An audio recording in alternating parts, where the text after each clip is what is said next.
અને આજે આપણે વાત કરવાની છે એક નવી વસ્તુની. જો લાસ્ટમાં આપણે છે ને તમને ખ્યાલ હોય એટલે પૂર્ણાંતરિક પરાવર્તન છે કમ્પ્લીટેડ કરેલું હોય અને એક સ્પેશિયલ કેસ જોયેલું હોય d = r1² - 1 પછી એને ફેરવતા હતા ટોપિક. ઓકે ચલો નો પ્રોબ્લેમ. હવે આપણે આગળ વધવાનું. ધીમે ધીમે શું કરવાનું છે ખબર? આપણે પહેલા પરાવર્તન જોયું, પછી વક્રીભવન અને પછી વિભાજન. પણ હજી વક્રીભવનની અંદર બાકી છે. મેન તો વક્રીભવન કેના કારણે થાય વિદ્યાર્થી મિત્રો? લેન્સના લીધે. એટલે ધીમે ધીમે આપણે અરીસાથી લેન્સ તરફ જઈએ છીએ. આ અરીસાથી લેન્સ તરફ જે જઈએ છીએ ને વિદ્યાર્થી મિત્રો, એનું ઇન્ટરમીડિયેટ સ્ટેપ એટલે કે વચગાળાનું સ્ટેપ. જો અહીંયા આપણે સમજવાનું છે વક્રીભવન પણ ગોળીય વક્ર સપાટી પાસે થતું. હવે આપણે કેમ અરીસાના સમીકરણમાં કરતા હતા કે અંતર્ગોળ માટે મેળવીએ, બરાબર ને, અને બહિર્ગોળ માટે એ સાચું જ હોય એવું કન્સિડર કરતા હતા. સેમ ફંડા. વક્ર સપાટી પણ બે પ્રકારની હોય. એક બહિર્ગોળ વક્ર સપાટી હોય અને એક અંતર્ગોળ વક્ર સપાટી હોય. પણ હવે થોડુંક રિવર્સ થશે. આપણે હવે લેન્સ કે સપાટી માટે જે વાત કરવાની થશે ને એ બહિર્ગોળ માટે થશે અને એ અંતર્ગોળ માટે સાચું થાય એવું આપણે કન્સિડર કરવાનું થાય. બરાબર છે? ઓકે.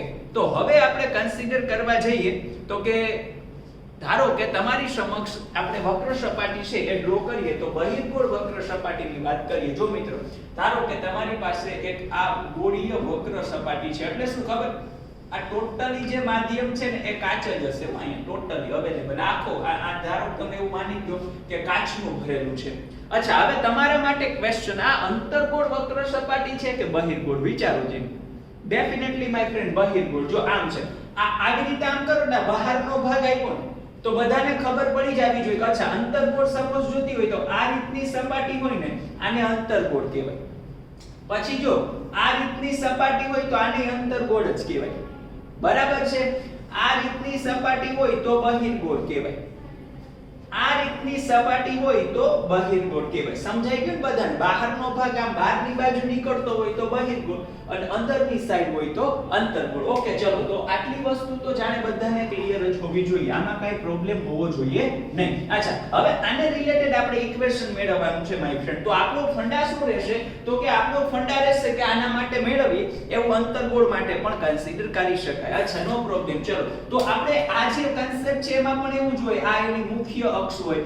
બધા અંતરો ધ્રુવ આગળથી મેળવવાના. પણ આને સપાટી આવ્યું ને એટલે ધ્રુવને છે ને ઓપ્ટિકલ સેન્ટર કહેશે. નવું નામ આપી દેશે, ઓપ્ટિકલ સેન્ટર. બરાબર છે? તો આ જગ્યાએ કન્સિડર કરવા જઈએ તો જો અહીંયા હું એક વસ્તુ રાખું. મારે અહીંયા પ્રતિબિંબ મેળવવું છે વિદ્યાર્થી મિત્રો. તો પ્રતિબિંબ મેળવવા માટે મારી પાસે વસ્તુ તો હોવી જ જોઈએ. તો કે ધારો કે હું અહીંયા એક વસ્તુ રાખું છું, એને નામ આપી દઉં છું O. બરાબર છે? તો આ જે વસ્તુ રાખેલી છે ને એનું આ ઓપ્ટિકલ સેન્ટર થી આ વસ્તુ છે. ઓપ્ટિકલ સેન્ટર થી અંતર થશે વિદ્યાર્થી મિત્રો U. આ તો સિમ્પલ વસ્તુ છે. હવે પ્રતિબિંબ મેળવવા માટે મારી પાસે ઓછામાં ઓછા કેટલા કિરણો હોવા જોઈએ? 2. એ બધાને ખબર છે. બરાબર ને? અચ્છા, પણ હવે તમે મને વિચારો કે આ જે ગોળીય વક્ર સપાટી છે એ બનેલી તો હશે આમ ગોળાકાર આખે આખું એક મોટો શેપ, એક મોટે મોટું એમ કહી શકાય ને કે જે ગોળાકાર વસ્તુ છે આખે આખું એમાંથી બનેલી હશે. તો આ ગોળાકાર વસ્તુ તમે એઝ્યુમ કરો માય ફ્રેન્ડ, તો અહીંયા એનું કેન્દ્ર આવે ને એ કેન્દ્રને તમે કન્સિડર કરી શકો C. અને C એટલે શું થાય? તો કે વક્રતા કેન્દ્ર થશે. બરાબર છે? તો જો આ વક્રતા કેન્દ્ર અને સપાટી પરનું બિંદુ તમે વિચારો, આ આખે આખો આમ પરિઘ થાય ને, હે ને? તો આ પરિઘ પરનું બિંદુ થાય તો હકીકતમાં તમે આને આમ જોઈન્ટ કરો તો આ શું થાય? ત્રિજ્યા થાય. Very good my friend. અને આપણને ખબર છે વક્ર સપાટી માટે જે ત્રિજ્યા છે એને જ કહેવાય સપાટીને દોરેલો લંબ. એટલે છે ત્રિજ્યા પણ વર્તશે લંબ તરીકે. તો હું એવું કહી શકું અહીંથી આ બિંદુ હોય, અહીંથી આ બિંદુ હોય, અહીંથી આ બિંદુ હોય, બધાયને શું કહેવાય? વક્રતા ત્રિજ્યા જ કહેવાય. તો ધારો કે અહીંથી તમે આ બિંદુ છે એનું માની લ્યો તો આ છે એ તમારી વક્રતા ત્રિજ્યા કન્સિડર કરી શકાય. કેપિટલ આ. ડન ને? સમજાઈ ગયું ને? આને એવું ઇમેજિનેશન કરો, આમ આખું વર્તુળ છે તો જો આ ત્રિજ્યા થાય, ત્રિજ્યા થાય, ત્રિજ્યા થાય. એટલે સિમ્પલ વસ્તુ છે. અચ્છા, હવે તો કે આ જગ્યાએ હું પ્રકાશનું એક કિરણ આપાત કરું પણ એ પહેલા વિદ્યાર્થી મિત્રો અહીંયા જે માધ્યમ છે ને એનો વક્રીભવનાંક ધારો કે N1 છે તો ડેફિનેટલી અહીંયા તો હવા છે એટલે પાતળું માધ્યમ. અહીંયા કાચમાંથી બનેલી છે તો આને હું કન્સિડર કરું N2 અને ડેફિનેટલી 12 ની સાપેક્ષે આ માધ્યમ અત્યારે કેવું લીધેલું છે આપણે? અચ્છા, હવે આમાંથી પ્રકાશનું એક કિરણ આપાત થાય. જોજો આ રીતે આપાત થાય. હવે જોજો કન્સેપ્ટ યુઝ કરજો, તમે જ કન્સેપ્ટ યુઝ કરજો. ચલો, આ તમારું આપાત કિરણ. હવે આ કેમાંથી કેમાં જાય છે? પાતળામાંથી ઘટમાં. પાતળામાંથી ઘટમાં જાય તો લંબ તરફ કે લંબથી દૂર? લંબ તરફ. Very good my friend. તો લંબ તરફ છે તો આ ઢીંચક લંબ છે ને, તો આ નીચેની બાજુ જવું જોઈએ કે ઉપરની બાજુ જવું જોઈએ? વિચારો. લંબ તરફ તો નીચેની બાજુ કે ઉપરની બાજુ? ડેફિનેટલી માય ફ્રેન્ડ ક્યાં જવું જોઈએ? તો કે નીચેની સાઈડ જવું જોઈએ, કારણ કે લંબ તરફ જાય છે. તો અહીંયા હું એમ કહીશ કે અહીંયા તમારી વસ્તુ હતી, અહીંયા તમને એનું પ્રતિબિંબ મળી ગયું કેપિટલ I.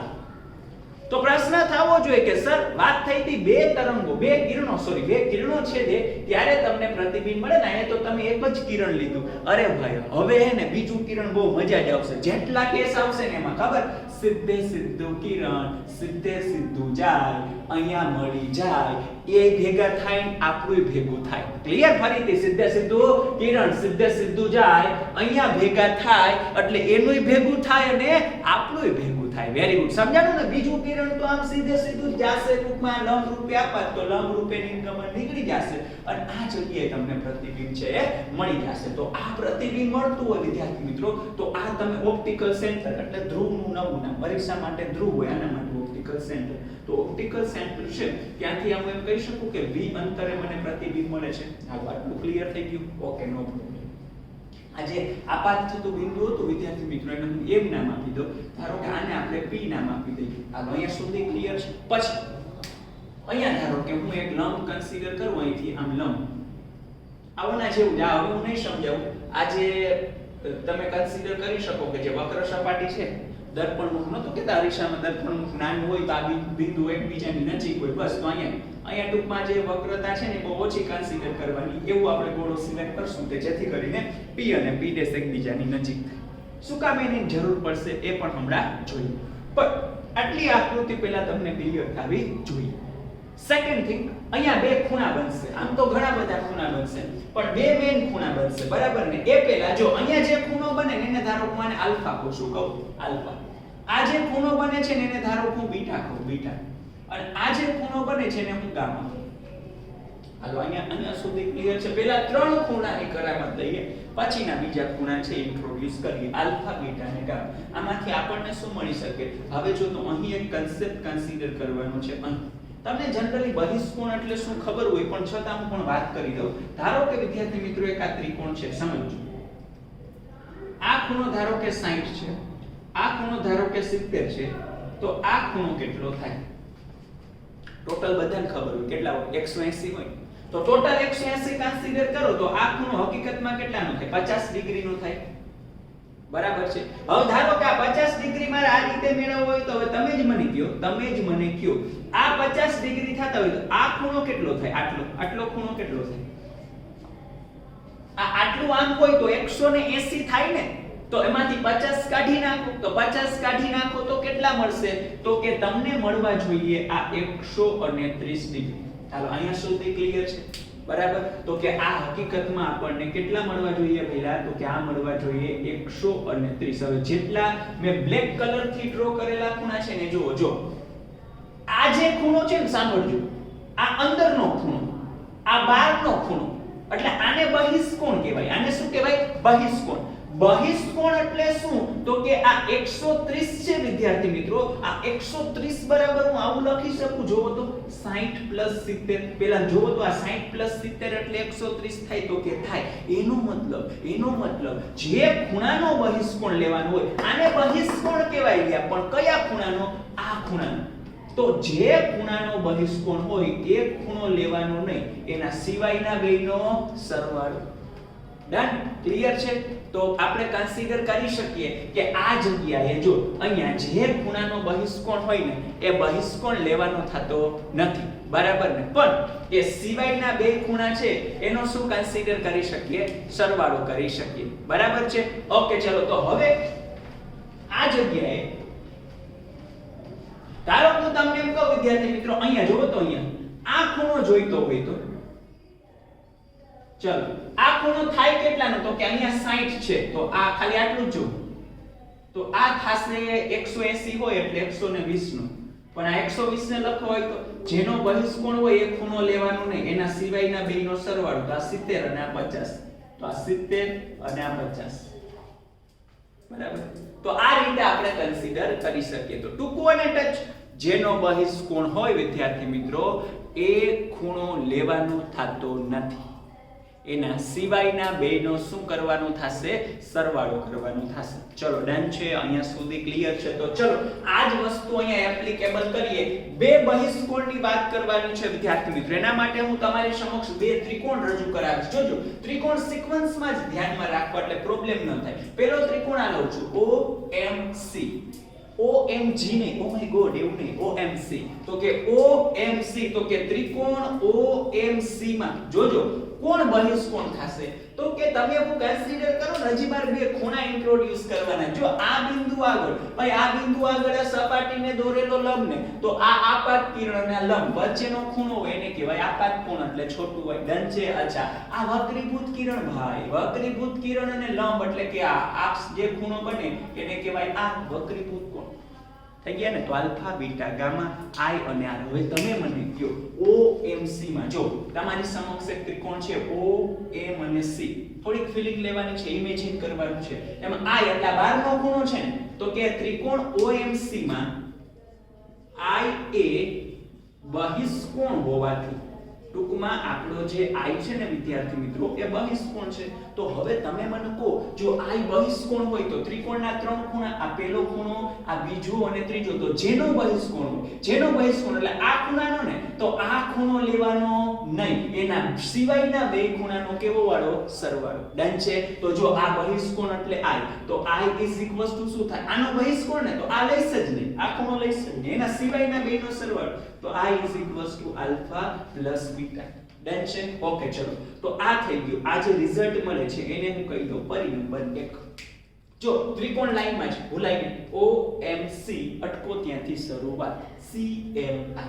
બીજો ત્રિકોણ કયો લઈશ? CMI. તો જો અહીં હાલો એમાં કયો બહિષ્કોણ લઈશ? વિચારો તો અહીં ત્રિકોણ CMI માં જો આ C, આ M, આ I, આ જે છે આ ગામા છે. અહીંયા ખાસ ધ્યાન રાખજો વિદ્યાર્થી મિત્રો. આ થિયરી પૂરતો આપણે જેનો આ મારા જેવો થતો હોય ને એ આ થિયરી પૂરતો ધ્યાન રાખજો. અહીંયા હું R સેટ આ રીતે કરું ને, નહીતર શું આ બે સેમ થઈ જશે તો કન્ફ્યુઝન થશે. એટલે આ R પછી આ ગામા, આ R એટલે ત્રિકોણની અંદરનો ખૂણો, ગામા અંદરનો ખૂણો, તો અહીંયા બીટા બહારનો ખૂણો છે. સમજાય ને? બીટા એ બહારનો ખૂણો છે. તો જુઓ તો કે ત્રિકોણ CMI માં બીટા એ બહિષ્કોણ હોવાથી માય ફ્રેન્ડ, હવે જો બીટા છે વિદ્યાર્થી મિત્રો એ બહિષ્કોણ થશે તો જે ખૂણો બહારનો છે લેવાનો ને, બરાબર ને? મતલબ આ ભલે બહારની સાઈડ જે આ ખૂણો આવે, જો બીટા છે તો બીટા આનો બહિષ્કોણ ને, તો આ છે ને આ એ હું નહીં લઉં, એ ખૂણો લેવાનો નહીં, એના સિવાયના બેનો કેવો વાળો? તો કે સરવાળો. સમજાય? સિમ્પલ છે. તો અહીંયા હું લખીશ માય ફ્રેન્ડ તેથી બીટા R પ્લસ ગામા. જો R આવો કરીશ એટલે નહીતર વળી તમે સરવાળો કરીને 2R એ કરશો, કાઈ નું કાઈ કરશો, બરાબર ને? અચ્છા ચલો આમાંથી હું R ને કરતા બનાવું માય ફ્રેન્ડ, તો બીટા માઈનસ ગામા. પ્રેમ સે બોલો, પરી નંબર 2.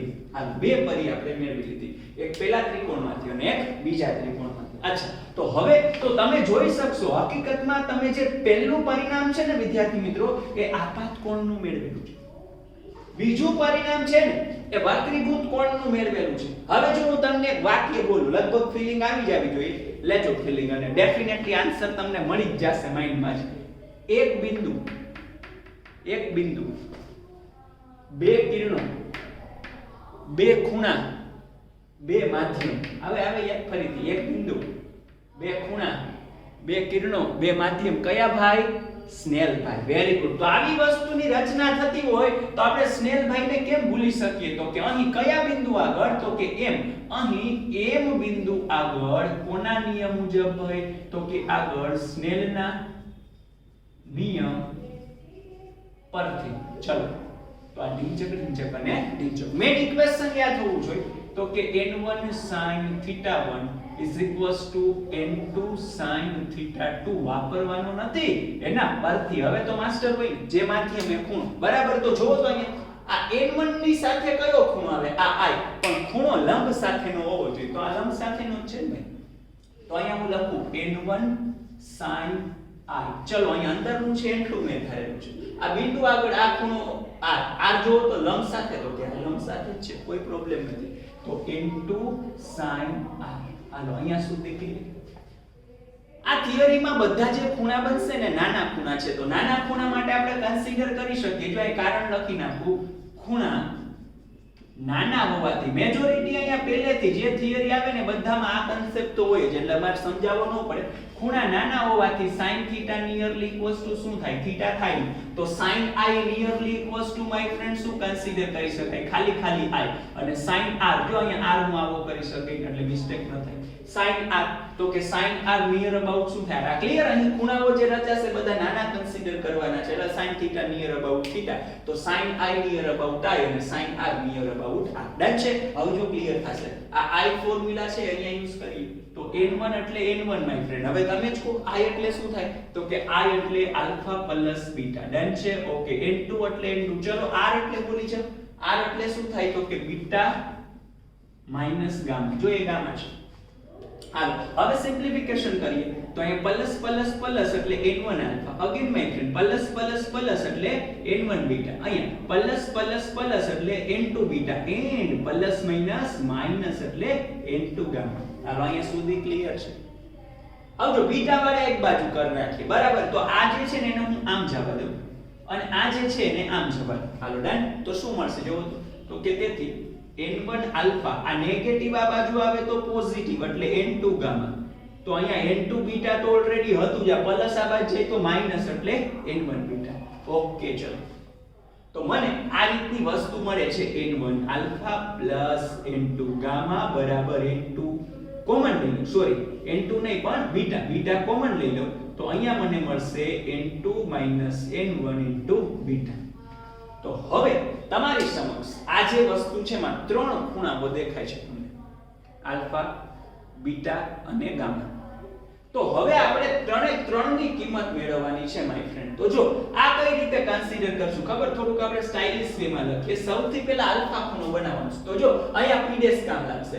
આલ્ફા ખૂણો કયા ત્રિકોણમાં બને? OMP dash. અહીંયા તમારું માઇન્ડ છે ને ચલાવવાનું છે. તો ત્રિકોણ OMP ડેશ માં મારે આ આલ્ફા ખૂણો જોતો એ બધાને ખબર છે ભાઈ, ખૂણા નાના ને, બધાય ખૂણા નાના, તો sin θ નિયર અબાઉટ a θ અને નિયર અબાઉટ tan θ થાય. તો હું અહીંયા આવું લખી શકું, જોવો લખી જ શકાય ને. tan alpha near about alpha તો થાય. શું કામ? એને બધા ખૂણા નાના જ છે, અહીંયા કહી દીધું. તો હકીકતમાં આખું આવું છે. અહીંયા તમે લખી નાખો તો હાલે sin θ near about tan θ near about θ, એ ખબર જ છે આપણે. તો તમે tan θ નિયર અબાઉટ θ પણ લખી શકો. tan એટલે શું થાય? સામેનીના છેદમાં પાસેની. તો જો આ ત્રિકોણમાં સામેની એટલે આ MP ડેશ, બરાબર, અને પાસેની એટલે આ. ડન. તો સામેનીના છેદમાં પાસેની. હવે તો સામેની છે ને આને હું h ધારી લઉં તો આ h છે અને આ u છે, તો અહીંયા હું લખી શકું h/u. હાલો ડન. ઓકે. હવે હું અહીંયા ગામા જોઈ છે, ગામા. ચલો ગામા માટે કયો ત્રિકોણ બને છે જોવો તો માય ફ્રેન્ડ. તો કે ગામા માટે અહીંયા, તો આના માટે કયો ત્રિકોણ બનાવાય? IMP dash. થઈ ગયું ને? તો જો અહીંયા લખું છું ત્રિકોણ IMP ડેશ માં. ચલો તો ગામા હું લખીશ તો tan gamma near about gamma is equals to, ચલો જેમ કે સામેનીના છેદમાં પાસેની. તો સીધું લખું છું માય ફ્રેન્ડ. સામેની એટલે h અને પાસેની એટલે અહીંથી હોય ને આ કેટલા થાય? તો કે જો આ v છે. ડન. તો અહીંયા હું શું લખીશ? તો કે h ના છેદમાં v. હાલ હવે તમારે મને બીટા કહેવાનું છે. જો તમે બીટા કહી દીધું એનો મતલબ તમને પ્રોપરલી સમજાઈ ગયું. ચલો બીટા છે કયો ત્રિકોણ બનશે? CMP dash. Very good. તો ત્રિકોણ CMP ડેશ માં બીટા છે તો tan બીટા મેળવું પણ થાશે નિયર અબાઉટ બીટા, બરાબર ને? અચ્છા. તો આ જગ્યાએ તમને તો કહું છું tan બીટા સામેની એટલે h, પાસેની એટલે આ એટલે આ. ડન. તો અહીંયા હું થાશે h ના છેદમાં r. હાલો હવે તમને યાદ હશે આપણે અરીસાનું સૂત્ર હોય કે કોઈ પણ એમાં શું કરતા?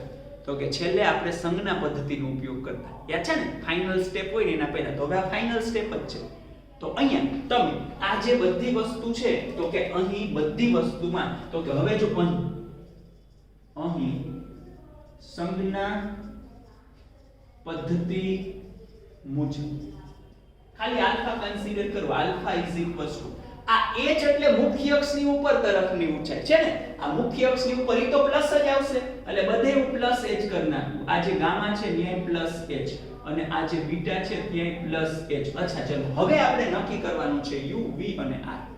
આમાં ખાસ ધ્યાન રાખજો, ભૂલ ન પડે. પહેલા મને કહો આખા સમમાં આપાત કિરણની દિશા તો આમ છે ને, એટલે આ બધાને હું આમ જ કરી દઉં. આ જે છે આમ એ આપાત કિરણની દિશા. સંજ્ઞા પદ્ધતિ તો આના જેવી છે, આના વાળા અંતરો પ્લસ, વિરુદ્ધ વાળા માઈનસ, બધા માપવાના ધ્રુવથી. તો અહીંયા આવે ઓપ્ટિકલ સેન્ટરથી. ચલો તમારા માટે ક્વેશ્ચન, પહેલા u પ્લસ થશે કે માઈનસ? તો કે આ ઓપ્ટિકલ સેન્ટરથી u માપવા માટે જવાનું છે આમ, u માપવા જે u છે માપવા માટે જવાનું છે આમ ને, તો આપાત કિરણ આમ છે અને જવાનું છે આમ, તો u કેવા થશે માય ફ્રેન્ડ? માઈનસ. તો અહીંયા આપણે કન્સિડર કરશું માઈનસ u. ચાલો નાઉ સેકન્ડ વન, હવે તમે મને કહો v કેવા થવા જોઈએ? તો v હકીકતમાં આ બાજુ છે, એમ જમણી બાજુ ડાબી બાજુ કોઈ દિવસ નહીં જોવાનું હો. આ પોઈન્ટ થી માપવાનું, આપણને બીજી ખબર જ ન પડે. આ પોઈન્ટ થી v માપવો હોય તો જવાનું ક્યાં છે? આમ. અચ્છા, આમ એટલે આપાત કિરણની દિશામાં. વાર્તા પૂરી. આને હું લઈ લઈશ પ્લસ. અચ્છા લાસ્ટ વન, ચલો r તમારા માટે. r તમે કયો પ્લસ થશે કે માઈનસ? જવાબ સાચો એટલે સમજાઈ ગયું. તો જો r માપવાના છે, બીજું કઈ જોવાનું ત્યાં? r માપવા માટે અહીંથી ધ્રુવથી ઓપ્ટિકલ સેન્ટરથી માપવાનું. કઈ બાજુ જવાનું? Very good. r માપવા માટે આમ જવાનું. આમ એટલે આપાત કિરણની દિશામાં. તો વાર્તા જ પૂરી, પ્લસ થઈ જાય. તો સંજ્ઞા પદ્ધતિ મુજબ બધી વસ્તુ કમ્પ્લીટેડ છે. બરાબર? તો ટૂંકમાં હવે અહીંયા આ સ્ટેપ છે ને અહીંયા જમ્પ કરાવીએ. આ એરો તમે કરજો, હું સ્ટેપ અહીંયા લખું છું. બરાબર ને? Next one. તો જો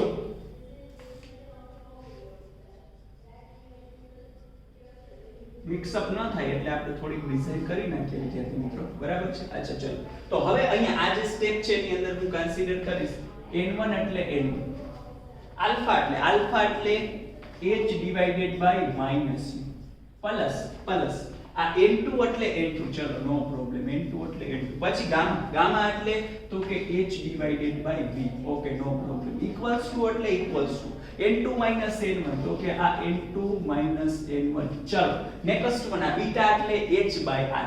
તો n2 n1 આ h બાય શું થશે? r થશે. તો બધેથી h કેન્સલ થઈ જાય ને, તો Tata bye bye and C. તો વધશે શું? જોવો તો n1 divided by minus u plus n2 divided by v is equals to n2 minus n1 divided by r. આને હું ફાઇનલી આપણે જે પરફેક્ટલી યાદ રાખવાની જે સ્ટાઇલ છે એ મુજબ લખું તો my friend minus n1 by u plus n2 by v is equals to n2 minus n1 by r. આ ઇક્વેશન થઈ ગયું ગોળીય વક્ર સપાટીનું, જે અંતર્ગોળ હોય તોય ચાલે અને બહિર્ગોળ હોય તોય ચાલે. પણ ખાસ એટલે ખાસ આ બાજુ ધ્યાન. અહીંયા તમારે આ ઇક્વેશન યુઝ કરતી વખતે ધ્યાન રાખવાનું કે આ કેસમાં આપાત કિરણ છે ને, આપાત કિરણ તમારું n1 માંથી n2 માં આવવું જોઈએ, તો જ આ સમીકરણ થાય. તો કે n1 માંથી n2 માં જ્યારે આપાત કિરણ છે એ પ્રસ્થાપિત થતું હોય ત્યારે આ ઇક્વેશન યુઝ કરી શકાય. થયો ને પ્રશ્ન? સર ક્યારેક રિવર્સ કન્ડિશન આવે તો કે આપાત કિરણ વસ્તુ હું આમાં ક્યાંક રાખું, તમને એમ થાય આ તો કાચ છે પણ આમાં કેમ રાખવી? અરે ઇમેજિન કે જસ્ટ એવું આપણે રાખીએ કે ધારો કે કોકે એવી આભાસી વસ્તુ અહીંયા રાખી અને તમારું કિરણ છે એ આમાંથી આમાં પસાર થાય છે, તો કાઈ નહીં, સિમ્પલ વસ્તુ. જો અહીં આપાત કિરણ, સાંભળજો, આપાત કિરણ n2 માંથી n1 માં હોય ત્યારે તો કે શું થયું? અહીંયા n1 માંથી n2 લખ્યું, અહીંયા મેં n2 માંથી n1 લખ્યું. તમે ફેર શું કર્યો? જ્યાં n1 હતા ત્યાં n2 અને જ્યાં n2 હતા ત્યાં n1. તો બસ એ જ કરવાનું છે. જ્યાં n1 ત્યાં n2, જ્યાં n2 ત્યાં n1. તો આ ઇક્વેશન ઉપરથી લખી શકાય ને, માઈનસ એટલે માઈનસ, n1 ની જગ્યાએ n2 આવી જાય. ચલો n2 ની જગ્યાએ n1 આવી જાય. ચલો અહીંયા n2 n1, તો અહીંયા આવી જશે n1 n2 ના છેદમાં. આ થઈ ગયું તમારું સમી અને હરણ. ક્લિયર છે બધાને ભાઈ? તો ટૂંકમાં મેજોરિટી 99% આવો જ કેસ હશે કે કિરણ તમારું પાતળામાંથી ઘટ એટલે કે n1 માંથી n2 માં જ આવતું હોય. પણ ક્યારેક એવો પણ કેસ આવશે, અહીંયા ઘણાને એવું હશે કે સર આ સેકન્ડ કેસમાં હજી આમાં ફીલિંગ નથી આવતી, કે આ વસ્તુ કેમ આમાં કન્સિડર કરવી? હમણાં નેક્સ્ટ થિયરી આવશે ને એમાં જ આપણે ફીલિંગ લેવડાવી દઈએ. પણ અત્યારે n1 માંથી n2 માં કિરણ જાતું હોય તો આ, અને n2 માંથી n1 માં જાતું હોય તો આ. That's it. બરાબર? તો આ આપણી આખી થિયરી થઈ ગઈ. કોને રિલેટેડ વિદ્યાર્થી મિત્રો? તો કે ગોળીય વક્ર સપાટી છે એના પાસે થતું વક્રીભવન. બરાબર ને?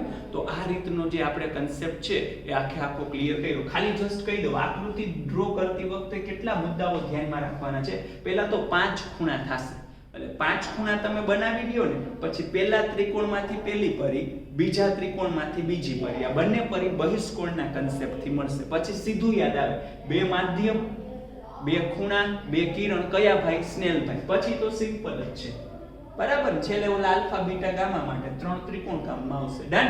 તો તમને આખી વસ્તુ છે આટલા સ્ટેપમાં થાય. પેલો ત્રિકોણ પેલી પરી, બીજો ત્રિકોણ બીજી પરી, સ્નેલનો નિયમ, વાર્તા પૂરી થઈ ગયું ને. ફરીથી પેલો ત્રિકોણ પેલી પરી, બીજો ત્રિકોણ બીજી પરી અને સ્નેલનો નિયમ એટલે વાર્તા પૂરી. આટલું તમે ધ્યાન રાખો એટલે આખી થિયરી કન્સિડર કરી શકાય. 3 માર્ક માટે ઇમ્પોર્ટન્ટ ક્વેશ્ચન કહી શકાય માય ફ્રેન્ડ, બરાબર. એટલે થિયરિટિકલ કન્સેપ્ટ છે. ખાસ જુઓ, આ આકૃતિ પરથી થોડું ડિસ્ક્રિપ્શન લખી લેવાનું, ટેક્સ્ટ બુકમાં આપેલું છે, જોઈ લેજો કે અહીં બહિર્ગોળ વક્ર સપાટીથી u અંતરે રહેલી બિંદુવત વસ્તુમાંથી નીકળતા બે કિરણો I બિંદુ આગળ છેદે છે. તેથી બિંદુવત વસ્તુ O નું પ્રતિબિંબ બિંદુ I આગળ મળે છે, જે આકૃતિમાં દર્શાવેલ છે. આવો એકાદો પોઈન્ટ તમે તમારી લેંગ્વેજમાં પણ લખી શકો ને ટેક્સ્ટ બુકમાં પણ આપેલું છે. લાના પછી ડિસ્ક્રિપ્શન થોડુંક લખી નાખવાનું ટેક્સ્ટ બુકમાંથી અને પછી આ જે ટોટલી વસ્તુ દેખાય છે અહીંથી લખી નાખવાની, ditto to ditto, no change. Done છે?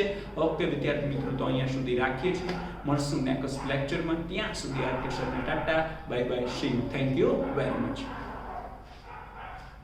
આપણે વાત કરી રહ્યા છીએ ફિઝિક્સ સબ્જેક્ટની ચેપ્ટર નંબર 9 કિરણ પ્રકાશ શાસ્ત્ર.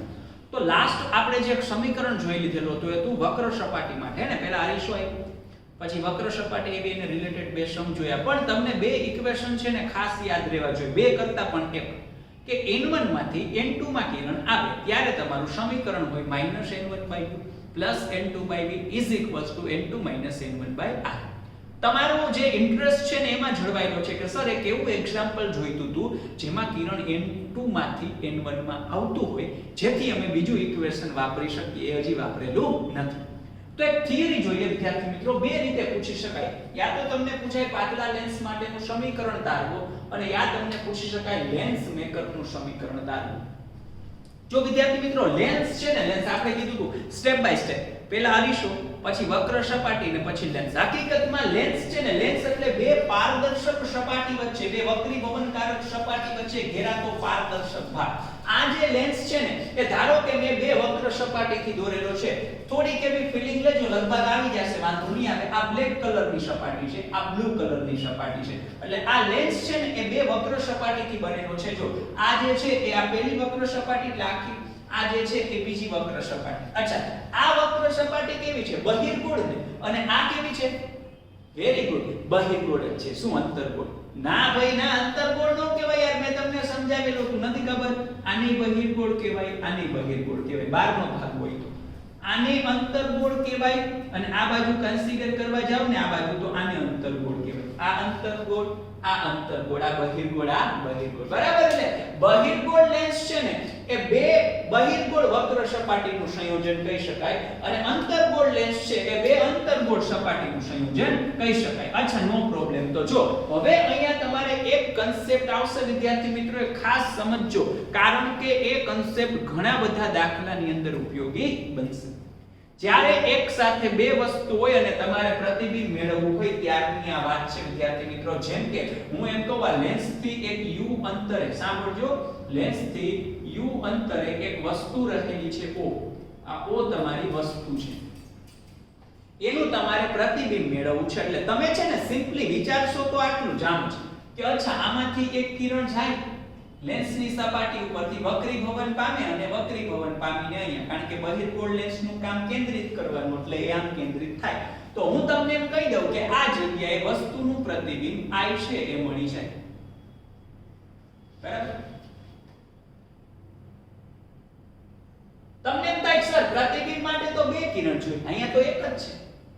અરે ભાઈ, બીજું કિરણ ખાસ આવું હવે નહીં કહું, પણ આ દર વખત આવશે, મજા જ આવશે. જો તો અહીંયા દેખાય છે, સીધે સીધું કિરણ સીધે સીધું જાય, અહીંયા ભેગું થાય, એમાં આપણું ભેગું થઈ જાય, બરાબર ને. એટલે તમને હકીકતમાં બીજું કિરણ હતું પણ દેખાતું નહોતું, એમાં કહી શકો optical centre, then optical centre, બરાબર છે, ક્લિયર છે. તો આ પહેલું કિરણ અને આ બીજું. આપણે વિચારીએ આવું કે આમાં એક વસ્તુ હોય અને એક પ્રતિબિંબ હોય. આ સિમ્પલ કન્સેપ્ટ કે આનાથી તમને v અંતરે પ્રતિબિંબ મળે, ધેટ્સ ઇટ, બરાબર ને. અચ્છા, પણ એવું નથી વિદ્યાર્થી મિત્રો. આ તમે સાવ સિમ્પલી વિચારી લીધું. હકીકતમાં અહીંયા આ લેન્સ છે ને એમાં આપણે કરીએ આવું, સાંભળજો, કરીએ આવું. પ્રેક્ટિકલ કરીએ તો આપણે આમ જ વિચારીએ પ્રતિબિંબ અહીંયા જ મળે એ ફાઇનલ છે, એમાંય કોઈ શકની વસ્તુ નથી, પણ તમારે એને અંદરની સાઈડ ઘૂસી અને સમજવું. એટલે શું કે લેન્સની અંદર જતા રહીએ, લેન્સની અંદર જતા રહીએ તો બે વસ્તુ દેખાશે, એક વક્ર સપાટી નંબર 1 અને વક્ર સપાટી નંબર 2. ધારો કે હું એવું કન્સિડર કરું આજુબાજુ હવા હોય એનો વક્રી ગુણાંક n1 છે, અહીંયા લેન્સનો વક્રી ગુણાંક n2 છે, તો અહીંયા n1 અહીંયા n2 અને અહીંયા n3 નો આવે. ભાઈ આજુબાજુ તો સેમ જ હોવાનું ને અહીંયા જે હોવાનું એ અહીંયા હોવાનું, તો અહીંયા પણ n1 અહીંયા n2 અને અહીંયા n1. ચલો અહીંયા સુધી ક્લિયર છે બધાને? બરાબર. એક વસ્તુ હતું એનું પ્રતિબિંબ અહીંયા મૂક્યું, પણ હવે એને આપણે થોડા અંદર ઘૂસીને સમજીએ. એટલે શું તો કે ધારો કે તમારે આ જે વસ્તુ હતી વિદ્યાર્થી મિત્રો, અહીંયા તમે વિચારો કે આ પેલી, એટલે અત્યારે હું બ્લેક ની વાત કરીશ, બ્લેક સપાટી માટે બધું બ્લેક થઈને જ કન્સિડર કરશું કે આ બ્લેક ની સામે અહીંયા વસ્તુ છે. જો એટલે હકીકતમાં આ એક હું ગ્રીન લઈ લઉં કારણ કે આ ઓરિજિનલ વસ્તુ તમને રકમમાં જ કીધેલું છે કે અહીંયા વસ્તુ છે. અચ્છા, હવે તમે વિચારો તો વિદ્યાર્થી મિત્રો, અહીંયા આપણે વિચારીએ આ જે સપાટી છે, સપાટી એ સપાટી માટે આવી રીતે આમ છે કે આખું આમ સર્કલ બને, તો આમ તમને બધાને ખબર હોય આનું વક્રતા કેન્દ્ર કે અહીંયા રહેલું હોય. સાચું ખોટું? સાચું. Very good. હવે આ વક્ર સપાટી માટે દોરેલી ત્રિજ્યા એટલે એક થશે સપાટીને દોરેલો લંબ, એટલે એક્ચ્યુઅલમાં લંબ થાય. હાલો, આમાં પણ કોઈને વાંધો હોય નહીં. જો આ લંબ થાય, આ ત્રિજ્યા હોય તો બધાને ખબર છે આટલું ડિસ્ટન્સ, આ જે ડિસ્ટન્સ છે ને r કહેવાય. બરાબર ને? ડન છે? ક્લિયર છે? ઓકે. આ પહેલી સપાટી છે તો હું ધારો કે આ જે વક્રતા ત્રિજ્યા r1 કીધું. બરાબર. અચ્છા, અહીંથી ડિસ્ટન્સ કેટલું આપેલું છે? પહેલી સપાટીથી u જેટલું આપેલું છે, તો આ જે ડિસ્ટન્સ છે ને આ રકમમાં આપેલી વસ્તુ જ ખાલી ગ્રીન થી બતાવીશ. બરાબર. આ u જેટલું, બાકી આ પહેલી વક્ર સપાટીની વક્રતા ત્રિજ્યા r1. હાલો, આને લીધે ક્યાં પ્રતિબિંબ મળે ભાઈ? એ જોવું હોય તો આને લીધે ક્યાં પ્રતિબિંબ મળે જોવું હોય તો કે આમાંથી એક કિરણ જાય. સમજો, ખાસ સમજો. આ પાત કિરણ છે, અહીંથી અહીંયા જાય છે. ડેફિનેટલી કેમાંથી કેમાં? અહીંયા n1 છે ભાઈ, તો લખો અહીંયા n1 છે, આ n2 છે. બીજી વસ્તુ, આ ઘટ છે અને આ પાતળું છે. પાતળામાંથી ઘટમાં લંબ તરફ, તો આ લંબ છે ની તરફ ને નીચે ઉપર, ડેફિનેટલી નીચે, એટલે અહીંયા જાય. બીજું કેમ? સીધે સીધું કિરણ સીધે સીધું જાય, અહીંયા ભેગું થાય. અહીંયા તમને પ્રતિબિંબ મળશે, જેને હું ફાઇનલ નહીં કહું, પહેલી સપાટી માટે મળતું પ્રતિબિંબ, પહેલી સપાટી માટે મળતું પ્રતિબિંબ. તો વિદ્યાર્થી મિત્રો હું એમ કહું બધા અંતર અહીંથી માપવાના, તો અહીંથી તમે અંતર માપો તો પ્રતિબિંબ મળે છે અહીંયા. તો આ જે અંતર છે, સાંભળી લેજો, આ જે અંતર છે એને હું v' કહીશ. શું કહીશ? v'. શું કામ એને v' કીધું? કારણ કે એ ઓરિજિનલ પ્રતિબિંબ નથી, કારણ કે તમે તો હજી આખા લેન્સની એક જ સપાટી ધ્યાનમાં લીધીને પ્રતિબિંબ મેળવ્યું ને. ફાઇનલ પ્રતિબિંબ ક્યારે મળે? બંને સપાટીનો ઉપયોગ થાય પછી. તો અહીંયા સુધીની વસ્તુ ક્લિયર થઈ? ચલો, મને અહીંયા સુધીની વસ્તુ ક્લિયર થઈ હોય તો મને એક ઇક્વેશન લખાવું. જોજો અહીંયા હું લખું છું વક્ર સપાટી 1 માટે નું સમીકરણ. અચ્છા, આનું મારે સમીકરણ લખવું છે. બરાબર. અચ્છા, તો આ વક્ર સપાટી 1 માટે વિચારો તો આપાત કિરણ ક્યાંથી? બધું બ્લેક થી લખીશ બધું. આ વક્ર સપાટી 1 માટે જોવો તો આપાત કિરણ ક્યાંથી ક્યાં જાય? તો કે n1 માંથી n2 માં જાય છે ને, n1 માંથી n2 માં. તો અહીંયા હું લખીશ કે અહીંયા આપાત કિરણ છે માય ફ્રેન્ડ, એ ક્યાંથી ક્યાં જાય છે? n1 માંથી n2 માં જાય છે. એટલે ઇક્વેશન કયું આવશે? -n1/u plus n2/v is equals to n2 minus n1/r. પણ પ્રથમ સપાટી માટે હોવાથી u1 v1 અને r1. બરાબર. અચ્છા, ઓકે. ચલો, તો હવે અહીંયા તમે કન્સિડર કરશો ને તો જો u1 એટલે અહીંયા u જ છે, ઓરિજિનલ u1 એટલે અહીંયા હું કન્સિડર કરી કે u જ છે. બરાબર. આ v1 એટલે મેં એને કહી દીધા છે v', તો અહીંયા હું કન્સિડર કરીશ v'. અને અહીંયા આ પેલાની r1 કીધી છે, r1 કહીશ. ડન છે? અહીંયા સુધી ક્લિયર? આ પહેલી વક્ર સપાટી માટેનું સમીકરણ થયું. અચ્છા, આવું ને આવું સમીકરણ વિદ્યાર્થી મિત્રો મારે બીજી વક્ર સપાટી માટે મેળવવું. તો અહીંયા હું લખીશ વક્ર સપાટી 2 માટેનું સમીકરણ. અચ્છા, તો એ સમજીએ વિદ્યાર્થી મિત્રો. તો હવે તમારે સાંભળજો, હવે તમે સાંભળો.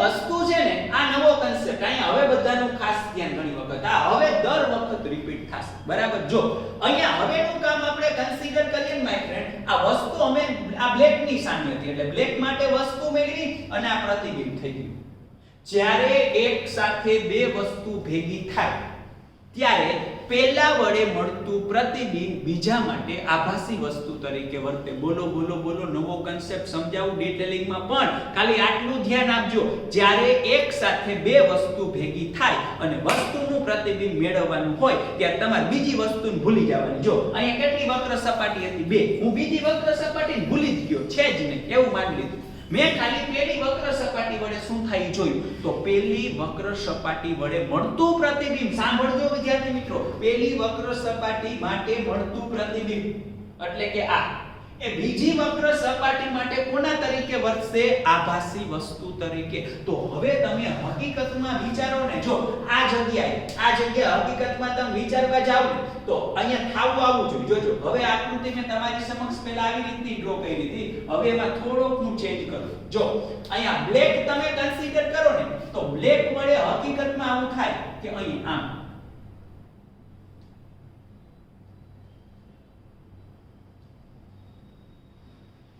આ જગ્યાએ તમને જે ઇમેજ મળી એને હું કહી દઉં I1 સમજી ગયા જો આને હવે મેં આને ડ્રો કર્યું અને આને પ્રતિબિંબ નો કહેવાય આને કહેવાય વચગાળાનું પ્રતિબિંબ શું કહેવાય વચગાળાનું પ્રતિબિંબ અચ્છા ઓકે તો હવે તમે વિચાર કરો તો આ જે પેલી જો બીજી સપાટી છે જ ને પેલી સપાટી હોય ત્યારે કિરણ અહીંયા આવ્યું ને આમ બરાબર છે હવે તમે વિચાર કરો તો એ કિરણ છે એ કિરણ એટલે આ એ કિરણ હવે કેમાંથી કેમાં જાય છે તો કે N2 માંથી N1 માં ગયું ને N2 માંથી N1 માં એ પહેલા આ સપાટી માટે સર્કલ આંગો ચલો બોલી જાજો આ સપાટી માટે સર્કલ આંગો તો આનું વક્રતા કેન્દ્ર ક્યાં આંગો બરાબર છે તો પછી આ તમે ડ્રો કરો ત્રિજ્યા એટલે હકીકતમાં લંબ થાય જ નહીં તો પછી અહીંયા આ ડિસ્ટન્સ છે આ ડિસ્ટન્સ એને મારે બીજી સપાટી માટે ઈ કે ભૂલી ગયા સાહેબ તમે બલ્લુ વાપરવાની ઓકે ચલો તો બધો ડેટા બલ્લુથી લખીએ બરાબર ના ભલે વાંચો આ C છે બરાબર છે આ લંબ છે વિદ્યાર્થી મિત્રો અને આ જે છે એ ડિસ્ટન્સ ને હું R2 કહી દઉં શું કહી દઉં R2 અચ્છા હવે સાંભળો આ પહેલા વડે જે પ્રતિબિંબ મળતું હતું એટલે આ અહીંયા જો અહીંયા કા મળે છે આ જે I1 છે ને એ I1 એ આનું પ્રતિબિંબ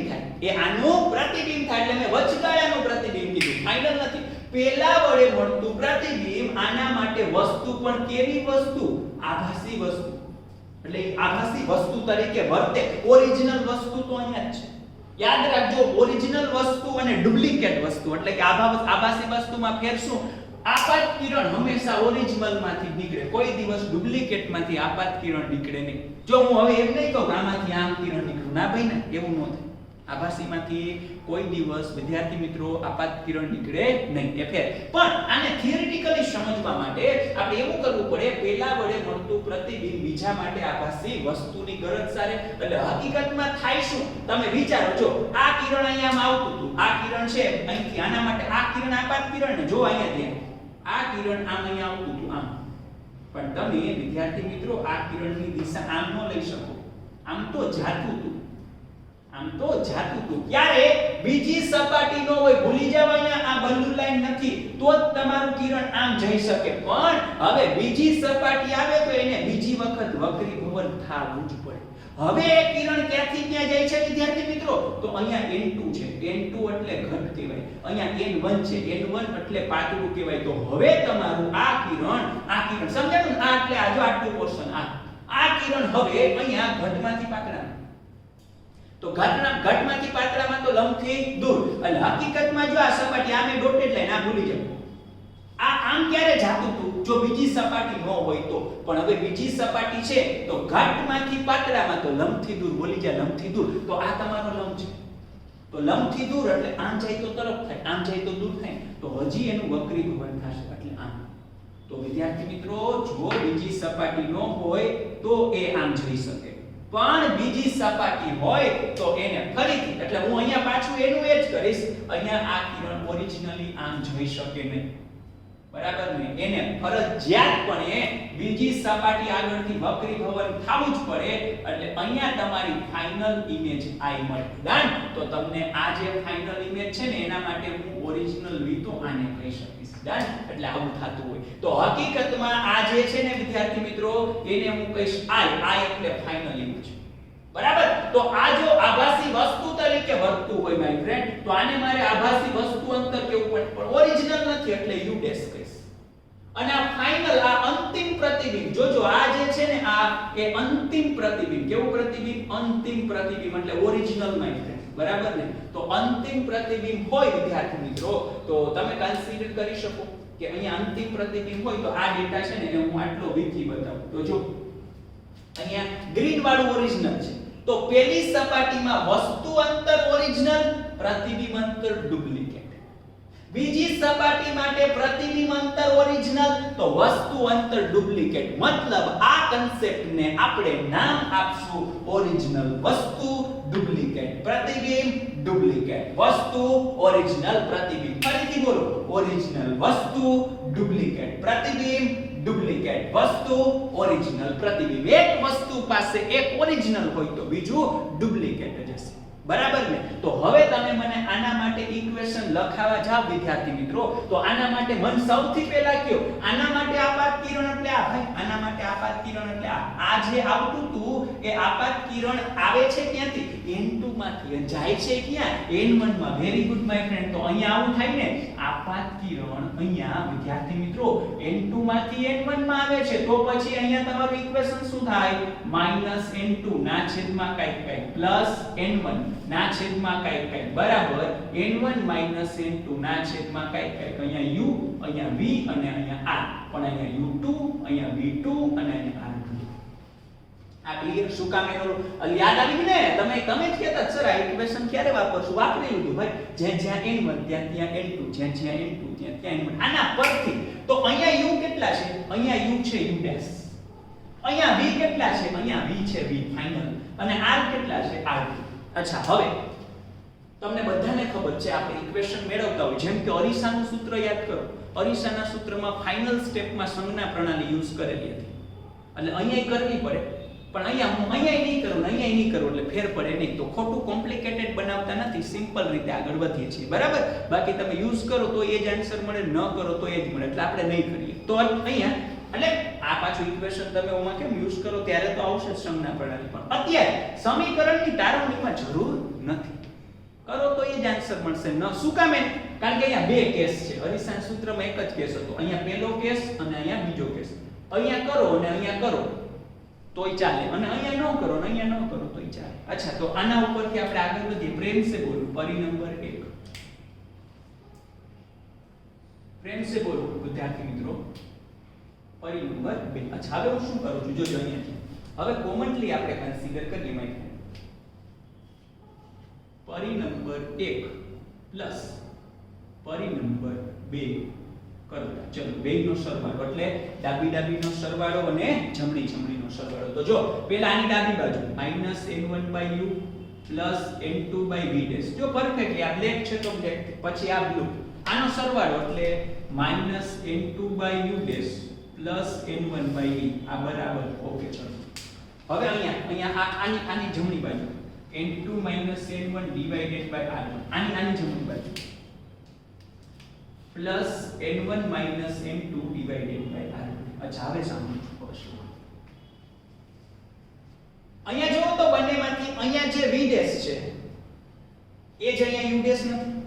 આ પાડો અહીંયા જે v ડેશ છે એ જ અહીંયા શું છે? u dash. તો મને ખબર છે કે ઇથે v ડેશ છે એ જ u ડેશ છે. બેનું મૂલ્ય તો સેમ જ.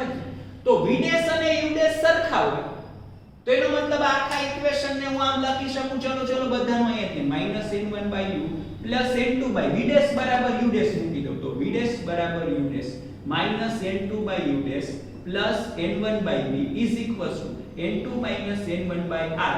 અને આવું કરું તો ભાઈ જો આ પ્લસ ને મારે માઈનસ કરવા છે તો અહીંયા n2 n1 થઈ જાય. આ ન સમજાવું એના માટે અહીંયા n2 કેવા છે? માઈનસ, પ્લસ માઈનસ માઈનસ થઈ ગયા -n2. આ n1 કેવા છે? પ્લસ, નેગેટિવ નેગેટિવ પોઝિટિવ થઈ ગયા પ્લસ, પણ આ તો બે બાજુ n2 n1 કે ને એટલે એવું કઈ. અચ્છા ઓકે ચલો. તો અહીંયા તમે જોઈ શકાય છે વિદ્યાર્થી મિત્રો, આમાંથી આ બે કેન્સલ થઈ જશે. બરાબર છે.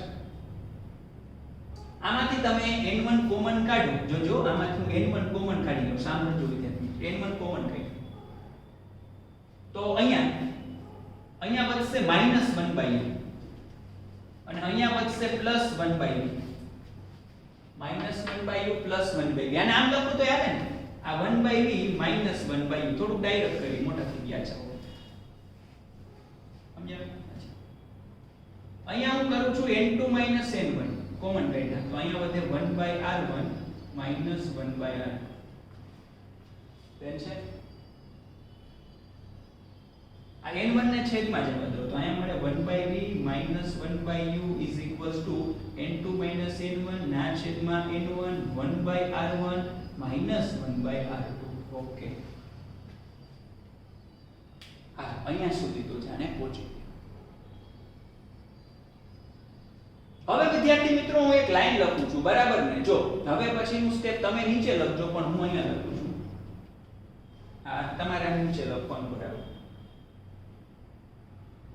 હવે જો u બરાબર અનંત લઈએ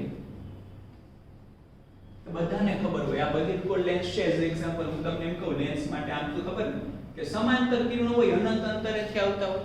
તો સમાંતર કિરણો આમાં એવું જ હોય, પસાર ક્યાં થાય? મુખ્ય કેન્દ્રમાં કેન્દ્રિત થઈ, તો આને કેન્દ્ર લંબાઈ કહેવાય. તો વસ્તુ અનંત અંતરે હોય, સાંભળજો, વસ્તુ અનંત અંતરે હોય એટલે u કેટલા છે? અનંત. તો તમને બધાય કિરણો કેન્દ્રિત ક્યાં થાય? f ઉપર. તો જ્યાં કિરણો કેન્દ્રિત થાય ત્યાં શું મળે? પ્રતિબિંબ. તો હું એવું કહી શકું, આને કેન્દ્ર લંબાઈ કહેવાય ને આને પ્રતિબિંબ અંતરે કહેવાય. હાથ પાડવી પડે. આને કેન્દ્ર લંબાઈ કહેવાય ને આને પ્રતિબિંબ અંતરે કહેવાય. તો હવે સીધું લખું, જો u અનંત હોય તો v બરાબર f મળે. તો પછી આ ફંડા હું આ ઇક્વેશન ની અંદર યુઝ કરું માય ફ્રેન્ડ, જોજો. તો મને આ ઇક્વેશન, જોજો આ સ્ટેપ થોડું હું સ્મોલ લખું છું, તમારે આની નીચે લખવાનું છે. તો આ સ્ટેપ તમને કેવું મળશે? તો કે આ સ્ટેપ આવો મળે 1/v એટલે f માઈનસ 1/u એટલે અનંત. અહીંયા મળે n2 n1/n1 1/r1 1/r2.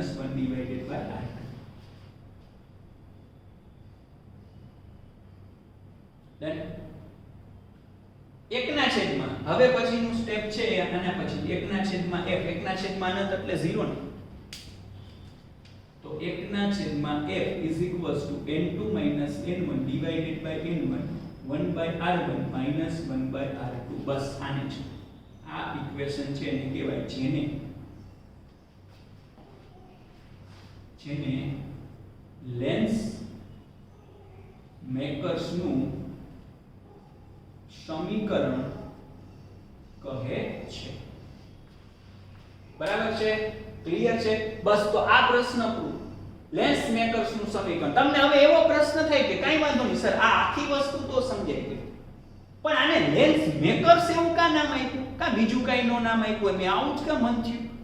એ ક્વેશ્ચન પેન્ડિંગ રાખીએ, એ ક્લિયર થઈ જશે એક દાખલો આવે ત્યારે. પણ આ થિયરી કમ્પ્લીટ થવી જોઈએ. ડન. ફરીથી તમને જસ્ટ હું યાદ કરાવી દઉં, આખી થિયરીનો કન્સેપ્ટ આવો છે. પહેલા આપણે એવું જ વિચારીએ કે અહીંયા સિંગલ વખત વક્રીભવન થાય. પાતળો લેન્સ છે ને એટલે આપણે બહુ આ સપાટીને ધ્યાનમાં ન દઈએ, પણ એને ઝૂમ બરાબર ઝૂમ કરીને જોઈએ તો ખબર પડે કે આ તો બે વક્ર સપાટીનું બનેલું છે. એટલે પહેલા વડે જે વસ્તુ હતું એનું પ્રતિબિંબ પહેલી સપાટી વડે મળ્યું. જ્યારે એક વસ્તુને બે ભેગા થાય ત્યારે પહેલાનું પ્રતિબિંબ બીજા માટે આભાસી વસ્તુ, એટલે કન્સેપ્ટ કેવો? ઓરિજિનલ વસ્તુ ડુપ્લિકેટ પ્રતિબિંબ, ડુપ્લિકેટ વસ્તુ ઓરિજિનલ પ્રતિબિંબ મુજબ થાય. એટલે અહીંયા હવે તમને ફીલિંગ આવી ગઈ છે. અહીંયા મેં એવું બતાવ્યું કે પહેલા વડે અહીંયા પ્રતિબિંબ મળે, પછી એ પ્રતિબિંબ આના માટે આભાસી વસ્તુ અને એનું પ્રતિબિંબ અહીંયા મળે. એ મેં તમને ઝૂમ બરાબર ઝૂમ કરીને અહીંયા આપી દીધી. બરાબર? પછી તો આપણે ગણતરી કરી. અચ્છા, હવે તમારા મગજમાં ક્વેશ્ચન એવું, સર આ તમે બધુંય કહો છો કે આવું અહીંયા વસ્તુ આના તરીકે વર્તે ને આવું થાય, એની સાબિતી શું કે આવું જ થાય? પહેલાનું પ્રતિબિંબ બીજા માટે આભાસી વસ્તુ તરીકે વર્તે જ એવું કેમ? તો એની સાબિતી આપી દો. બધા 10મા ધોરણમાં લેન્સનું સમીકરણ જોઈ ગયા હોય. યાદ કરો મનમાં શું હતું લેન્સનું સમીકરણ? અરીસાનું હોય 1/f બરાબર 1/v પ્લસ 1/u. લેન્સનું સમીકરણ શું હતું? 1/f બરાબર 1/v માઈનસ 1/u હતું. હવે આ લેન્સ જ છે ને, આ લેન્સ જ છે. હવે જોજો, તમને કદાચ આ પ્રશ્ન પૂછાણો લેન્સ મેકર્સનું સમીકરણ, તો આટલું લખવાનું જે દેખાય છે. ક્રમ આપી દઉં, પહેલા આ, પછી વક્ર સપાટી 1 માટે, પછી વક્ર સપાટી 2 માટે અને પછી આ ભાગ. ડન? ક્લિયર? એટલે જો ભૂલ ન પડે, પહેલા આટલું લખવાનું, પછી આટલું લખવાનું અને પછી આટલું લખવાનું, એટલે તમારો પ્રશ્ન પૂરો. પણ તમને એવો પ્રશ્ન પૂછ્યો હોય પાતળા લેન્સ માટેનું સમીકરણ તારવો, તો તમારે આટલો પોર્શન એડ કરવાનો વિદ્યાર્થી મિત્રો. જો આટલો પોર્શન છે તમારે એડ કરવાનો. તો હવે હું અહીંયા બે સમીકરણના નામ આપી દઉં. આને કહી દઉં સમીકરણ નંબર 3 અને આને હું કહી દઉં સમીકરણ નંબર 4. તો અહીંયા હું લખું છું સમીકરણ. આપણે સમીકરણ લખતા જ નથી, પરી લખી છે. હા, તો પરી નંબર 3 અને 4 પરથી. જો તો આની જમણી બાજુ જોઈએ અને આની જમણી બાજુ જોઈએ, બે સરખી નથી દેખાતી. આ દેખાણી સરખી. તો જમણી સરખી, તો ડાબી સરખી. તો પછી આની ડાબી બાજુ શું થાય? તો કે આની ડાબી બાજુ છે 1/f. આની ડાબી બાજુ શું છે? 1/v minus 1/u. Definitely my friend આને શું કહે છે? તો કે જેને લેન્સનું સમીકરણ કહે છે. તો ભાઈ મેં આ બધી વસ્તુ જે કરેલી છે અને એને પરિણામે મને એક સમીકરણ મળે છે, એને જે લેન્સનું સમીકરણ છે ને તમે જે મેળવી ગયા હતા એ જ મળે છે. એનો મતલબ આ તો સાચું જ છે, એમાં તો તમે ના નો જ પાડો. આ સાચું છે તો આમાં મળ્યું ક્યારે? આ બધું કર્યું તો આ બધું સાચું જ હોય. આ બધું ક્યારે મળ્યું? આ કન્સેપ્ટ એપ્લાય કર્યો તો. કયો કન્સેપ્ટ? ઓરિજિનલ વસ્તુ ડુપ્લિકેટ પ્રતિબિંબ, ડુપ્લિકેટ વસ્તુ ઓરિજિનલ પ્રતિબિંબ. મતલબ આ કન્સેપ્ટ 100% સહી છે માય ફ્રેન્ડ. ક્લિયર? તો જ્યારે એક વસ્તુ હોય અને સામે બે, હજી તો ધીમે ધીમે આવશે, બે લેન્સ એકારે હોય, તો તમારે શું કરવાનું? પહેલા લેન્સ વડે પ્રતિબિંબ મેળવવાનું જે બીજા માટે આભાસી વસ્તુ તરીકે વર્તે. ધારો કે 3 લેન્સ આમ લાઈનમાં નાખી દે, તમને વસ્તુ આપે, તો એ વસ્તુનું પહેલા લેન્સ વડે પ્રતિબિંબ જે બીજા માટે આભાસી વસ્તુ, વળી એનું પ્રતિબિંબ બીજા વડે જે ત્રીજા માટે આભાસી વસ્તુ. આવું ચાલ્યું જ રાખે. ડન? એટલે આ કન્સેપ્ટ ખાસ અગત્યનો છે, રિપીટેડ થશે, પણ આ થિયરી પણ એટલી જ ઇમ્પોર્ટન્ટ છે. સિમ્પલ વિદ્યાર્થી મિત્રો. ઘણાને ડાયાગ્રામ જોઈને જેમ થાય કે આ શું છે, પણ સમજીને કરેલું હોય ને એટલે કંઈ પ્રોબ્લેમ ન થાય. સાવ સિમ્પલ પપ્પુ ટાઈપ લાગે. બરાબર છે? તો ક્લિયર? તો આ ક્વેશ્ચન બે રીતે પૂછાય. જો લેન્સ મેકર્સ કે તો અહીંયા સુધી અને લેન્સનું સમીકરણ કે તો ગ્રીન પોર્શન એડ કરવાનું. ફરીથી ક્રમ હું કહી દઉં લાસ્ટ જતા પછી સ્ક્રીનશોટ લેજો. આ નંબર 1 પાર્ટ, બરાબર, આ નંબર 2 પાર્ટ, બરાબર, આ નંબર 3 પાર્ટ, બરાબર, આ નંબર 4 પાર્ટ અને આ નંબર 5 પાર્ટ. તો આ 5 વસ્તુ છે વિદ્યાર્થી મિત્રો, એ તમારે કન્સિડર કરવાની છે. ડન?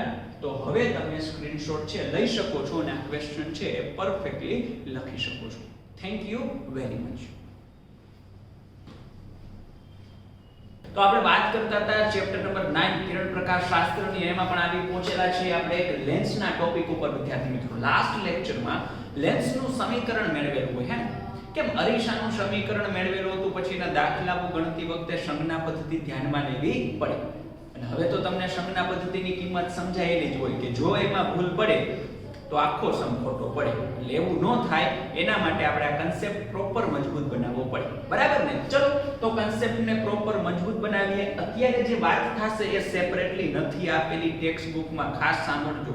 મારી સ્ટાઇલમાં બહુ ઈઝી વેમાં તમને કરાવું. કેમ? આપણે અરીસા માટે સંજ્ઞા પદ્ધતિ જોઈ તેવી રીતે અહીંયા કન્સિડર કરી. અચ્છા, તમને ખાલી એટલું ખબર હોવું જોઈએ કે આ જે લેન્સ છે ને વિદ્યાર્થી મિત્રો, આનું હકીકતમાં નામ કહેવાય દ્વિબહિર્ગોળ લેન્સ. કેવો લેન્સ કહેવાય? દ્વિબહિર્ગોળ લેન્સ. તમને એમ કહેશો અમે તો ખાલી બહિર્ગોળ જ કઈ ચાલે, પણ એની પાસે બે વક્ર સપાટી છે. જો એટલા માટે એનું આખું નામ બોલું ન હોય, તમારું નામ જે હોય પણ ઘરે તમને ઉલાવના નામથી બોલાવતા હોય કે લાલો આવ્યો હે ને એવું ગમે કંઈક કહેતા હોય, તો એના જેવું હોય ભાઈ આનું નામ આખું ઈ બહિર્ગોળ છે પણ આને છે ને હકીકતમાં બહિર્ગોળ લેન્સ તરીકે ઓળખે. તો પછી આના ફાઈનું શું નામ રાખેલું છે? ડેફિનેટલી માય ફ્રેન્ડ દ્વિઅંતરગોળ લેન્સ. બરાબર ને? અચ્છા, મુખ્યત્વે બે પ્રકારના લેન્સ હોય છે, એક બહિર્ગોળ અને અંતર્ગોળ. હવે આપણે કેમ અરીસામાં સંજ્ઞા પદ્ધતિ કન્સિડર કરેલી હતી એટલે હવે સ્પીડલી હું વાત કરીશ. જો અહીંયા પણ એ જ મારે વસ્તુની વાત કરવી છે. એક u એ અહીંયા કેવા હોય ને અહીંયા કેવા. u એટલે વસ્તુ અંતર. ઓકે. એના પછી મારે વાત કરવી છે f. f એટલે કેન્દ્ર લંબાઈ. એના પછી મારે વાત કરવી છે r. r એટલે વક્રતા ત્રિજ્યા. એના પછી મારે વાત કરવી છે v. v એટલે પ્રતિબિંબ અંતર. એના પછી મારે વાત કરવી છે m. m એટલે મોટમ. યાદ આવે ને? આ બધી જ વસ્તુ તમે એક્ઝેક્ટલી જોઈ લીધેલી હશે અરીસામાં. અચ્છા, સૌથી પહેલા આપણે આ સંજ્ઞા પદ્ધતિ કન્સિડર કરતી વખતે આપણે એક્સેપ્ટ કરશું કે વસ્તુ ડાબી બાજુએ છે, એટલે કે વસ્તુ છે એ લેન્સની સામે છે. અને હવે તો ખબર જ હશે, આપણે જનરલી પ્રતિબિંબ જોતું હોય કે એની સામે જ રાખવી પડે. અચ્છા, તમે આ હોય કે આ વસ્તુ અંતરમાં જુઓ તો વસ્તુ અંતરમાં કન્સિડર કરીએ માય ફ્રેન્ડ, તો આ જગ્યાએ તમે જોઈ શકો છો કે આની સામે જ છે. તો અહીંથી માપવું હોય તો આમ જવું પડે ને. એટલે આ સમગ્ર ઘટનામાં હું એવું કહું છું, આ સમગ્ર ઘટનાની અંદર વિદ્યાર્થી મિત્રો આ આપાત કિરણની દિશા થશે. આપાત કિરણની દિશા. બરાબર ને? અચ્છા, તો આમ આપાત કિરણની દિશા છે. વસ્તુ અંતર તો આમ જ માપવું પડે. તો ઇથે પણ માઈનસ અને ઇથે પણ માઈનસ. જોજો અરીસાથી જુદું પડે છે કે સર અરીસામાં u હરમેશ માઈનસ એવું કન્સિડર કરતા હતા ને કે u હરમેશ કેવા માઈનસ. અહીંયા પણ u હરમેશ કેવા માઈનસ. હવે વાત કરીએ કેન્દ્ર લંબાઈ. એ આપણે કેન્દ્ર લંબાઈ માટે શું કરતા કે સમાંતર કિરણો આપાત કરવાના. જ્યાં છેદે અથવા તો છેદતા હોય એવો ભાસ થાય એને એનું મુખ્ય કેન્દ્ર કે. તો બહિર્ગોળ લેન્સનું કામ વિદ્યાર્થી મિત્રો કેન્દ્રિત કરવાનું છે, સાંભળી લેજો. અને અંતર્ગોળ લેન્સનું કામ કિરણોને વિકેન્દ્રિત કરવાનું છે. બરાબર? તો અહીંયા હકીકતમાં કેન્દ્રિત થશે. એટલે આને તમે f કહી શકો. તો આ અંતરને તમે છોટું f કહી શકો. અહીંયા કેન્દ્રિત થાય એવો ભાસ થશે, વર્ચ્યુ. તો આ જગ્યાએ તમને મુખ્ય કેન્દ્ર અહીંયા મળે, તો આને તમે કેન્દ્ર લંબાઈ કહી શકો. હવે તમે જ મને કહો વિદ્યાર્થી મિત્રો, આમ આપવા માટે આપણે આ બિંદુથી આમ જવું પડે ને, એટલે આપાત કિરણની દિશામાં. તો અહીંયા f કેવા આવે? પ્લસ. અને આમ આપવા માટે મારે અહીંથી ક્યાં જવું પડે? આપાત કિરણની વિરુદ્ધ દિશામાં. તો આ કેવા આવે? માઈનસ. એ જોવો તો અરીસા જેવું અરીસાથી ઉલટું. અરીસામાં શું કહેતા? અંતર્ગોળ એટલે અંદર, અંદર એટલે માઈનસ, બહિર્ગોળ એટલે બાર, બાર એટલે પ્લસ. કોણ કોણ? f અને r. યાદ આવે ને? અહીંયા જો બહિર્ગોળ એટલે f પ્લસ, અંતર્ગોળ એટલે f માઈનસ. ડન? તો સેમ ટુ સેમ એના જેવું જ છે. એટલે હજી સુધી તો કઈ વાંધો આવેલો નથી. બરાબર ને? અને આના ઉપરથી હું તમને ખાસ અગત્યની વસ્તુ કહી દઉં. હું ચર્ચા નહીં કરું, બરાબર ને? તમે ઈઝીલી સમજી જશો. તમે ખાલી આટલું ધ્યાનમાં રાખો ને તોય ચાલે. બહિર્ગોળ લેન્સ એટલે અંતર્ગોળ અરીસો. સાંભળજો વિદ્યાર્થી મિત્રો, ક્લેશિંગ ના થાય શબ્દ વચ્ચે. બરાબર ને?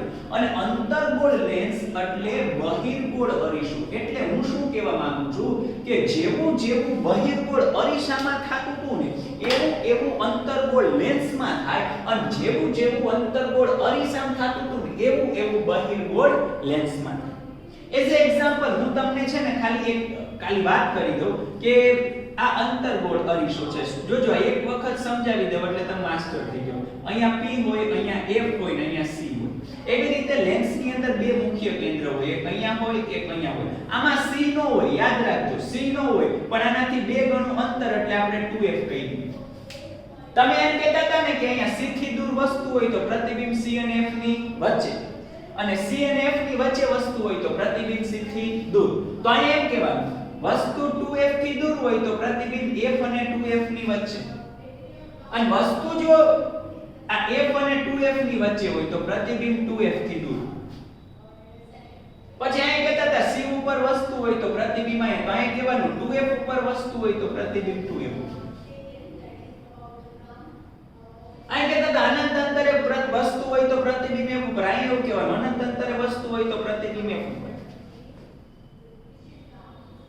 અહીં કહેતા હતા f ઉપર વસ્તુ હોય તો પ્રતિબિંબ અનંત હોય તો પ્રતિબિંબ અનંત અંતરે.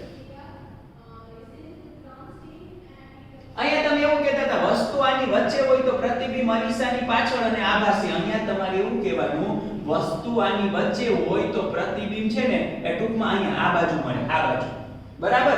તો હકીકતમાં તમે જોવો છો કે બંનેને કમ્પેર કરી શકીએ આ રીતે. તો જેવું જેવું આમાં થાય એવું એવું આમાં થાય, પણ ફેર એક જ છે. ફેર એક જ છે. શું ખબર? તમે નોટ ડાઉન કર્યું હોય ને તો આમાં આભાસી પ્રતિબિંબ અરીસાની પાછળ મળે, આમાં આભાસી પ્રતિબિંબ લેન્સની આગળ મળે. આમાં વાસ્તવિક અને ઉલટું પ્રતિબિંબ અરીસાની આગળ પડે, આમાં વાસ્તવિક અને ઉલટું પ્રતિબિંબ લેન્સની પાછળ પડે. બસ આ ફેર, બાકી બધું સેમ ટુ સેમ. ક્લિયર? તો બસ મારે આજ ક્લિયર કરાવવું તો ભાઈ અંતર્ગોળ અરીસામાં પ્રતિબિંબ મોટુંય મળે, નાનુંય મળે, જેવડુંય મળે, અરીસાની આગળય મળે, અરીસાની પાછળય મળે. તો બોલો બહિર્ગોળ લેન્સમાં પ્રતિબિંબ જેવડુંય મળે, નાનુંય મળે, મોટુંય મળે, લેન્સની આગળય મળે, લેન્સની પાછળય મળે, વાસ્તવિકય મળે ને આભાસીય મળે. બધું થાય. તો એવી રીતે બહિર્ગોળ અરીસામાં શું હતું? બહિર્ગોળ અરીસામાં પ્રતિબિંબ હંમેશા યાદ કરો તો કે આભાસી, ચતુર ને નાનું. તો અંતર્ગોળ લેન્સમાં પણ પ્રતિબિંબ હંમેશા કેવું હશે? આભાસી, ચતુર ને નાનું. તો એને રિલેટેડ હું વાત નથી કરતો. જેવું જેવું તમે ન્યા જોયું હતું એવું જ અહીંયા કન્સિડર કરી શકો. એટલે ટૂંકું અને ટચ માય ફ્રેન્ડ, બહિર્ગોળ લેન્સ એટલે અંતર્ગોળ અરીસો, અંતર્ગોળ લેન્સ એટલે બહિર્ગોળ અરીસો પ્રતિબિંબની બાબતમાં. Then okay ચલો હાલ. તો અહીંયા R આવે, અહીંયા કંઈક અલગ થશે. આવજો આ જગ્યાએ આપણે કન્સિડર કરવા છે વિદ્યાર્થી મિત્રો, અરીસામાં એક જ R હોય. અરીસામાં એક જ R હોય. લેન્સની અંદર બે R હોય. શું કામ? કારણ કે એની જો બે વક્રતા ત્રિજ્યા હોય. તમે આ રીતનો લેન્સ કન્સિડર કરો એઝ એક્ઝામ્પલ. હાલો આ બહિર્ગોળ લેન્સ કન્સિડર કરીએ. તો આ પહેલી વક્ર સપાટી ના બીજી વક્ર સપાટી. ડન. આ પહેલી વક્ર સપાટીને રિલેટેડ કવચ કંઈક આવું હશે. હાઈ ને? તો પહેલી વક્ર સપાટી માટે વક્રતા ત્રિજ્યા આમ હોય, આને હું R1 કહી દઉં. બરાબર છે? અચ્છા હવે સાંભળો. આ બીજી વક્ર સપાટી છે એના માટે કંઈક કવચ આમ હોય.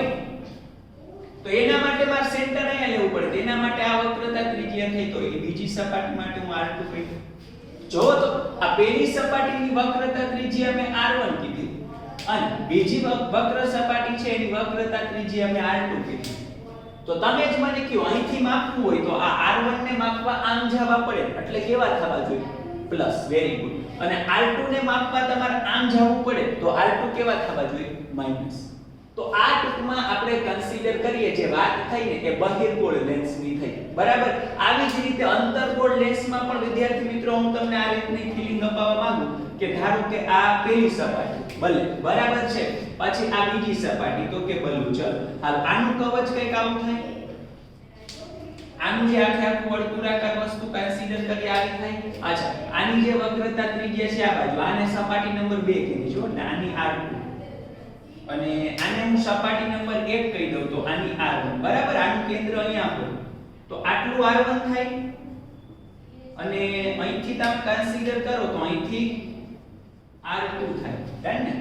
તો અહીંયા તમે કન્સિડર કરવા જાવ વિદ્યાર્થી મિત્રો, જો અહીંયા આ જગ્યાએ R1 માપવા માટે આમ જવું પડે તો R1 કેવા થાય? માઈનસ. સમજાય ને? આમ એટલે આપાત કિરણ આપણું આમ છે એની વિરુદ્ધ દિશામાં. R2 માપવું હોય તો માપવાનું તો ઓપ્ટિકલ સેન્ટર થી તમને એમ કે કેમ આમ કરો છો? અહીંથી ભાઈ ઓપ્ટિકલ સેન્ટર થી આમ એટલે R1 તો માઈનસ લેવા પડે અને ઓપ્ટિકલ સેન્ટર થી આમ એટલે R2 કેવા લેવા પડે? પ્લસ લેવા પડે. બરાબર. અચ્છા હવે આ જે મેથડ છે ને આપણે બહુ મજા આવે ને એની કન્સિડર કરશું.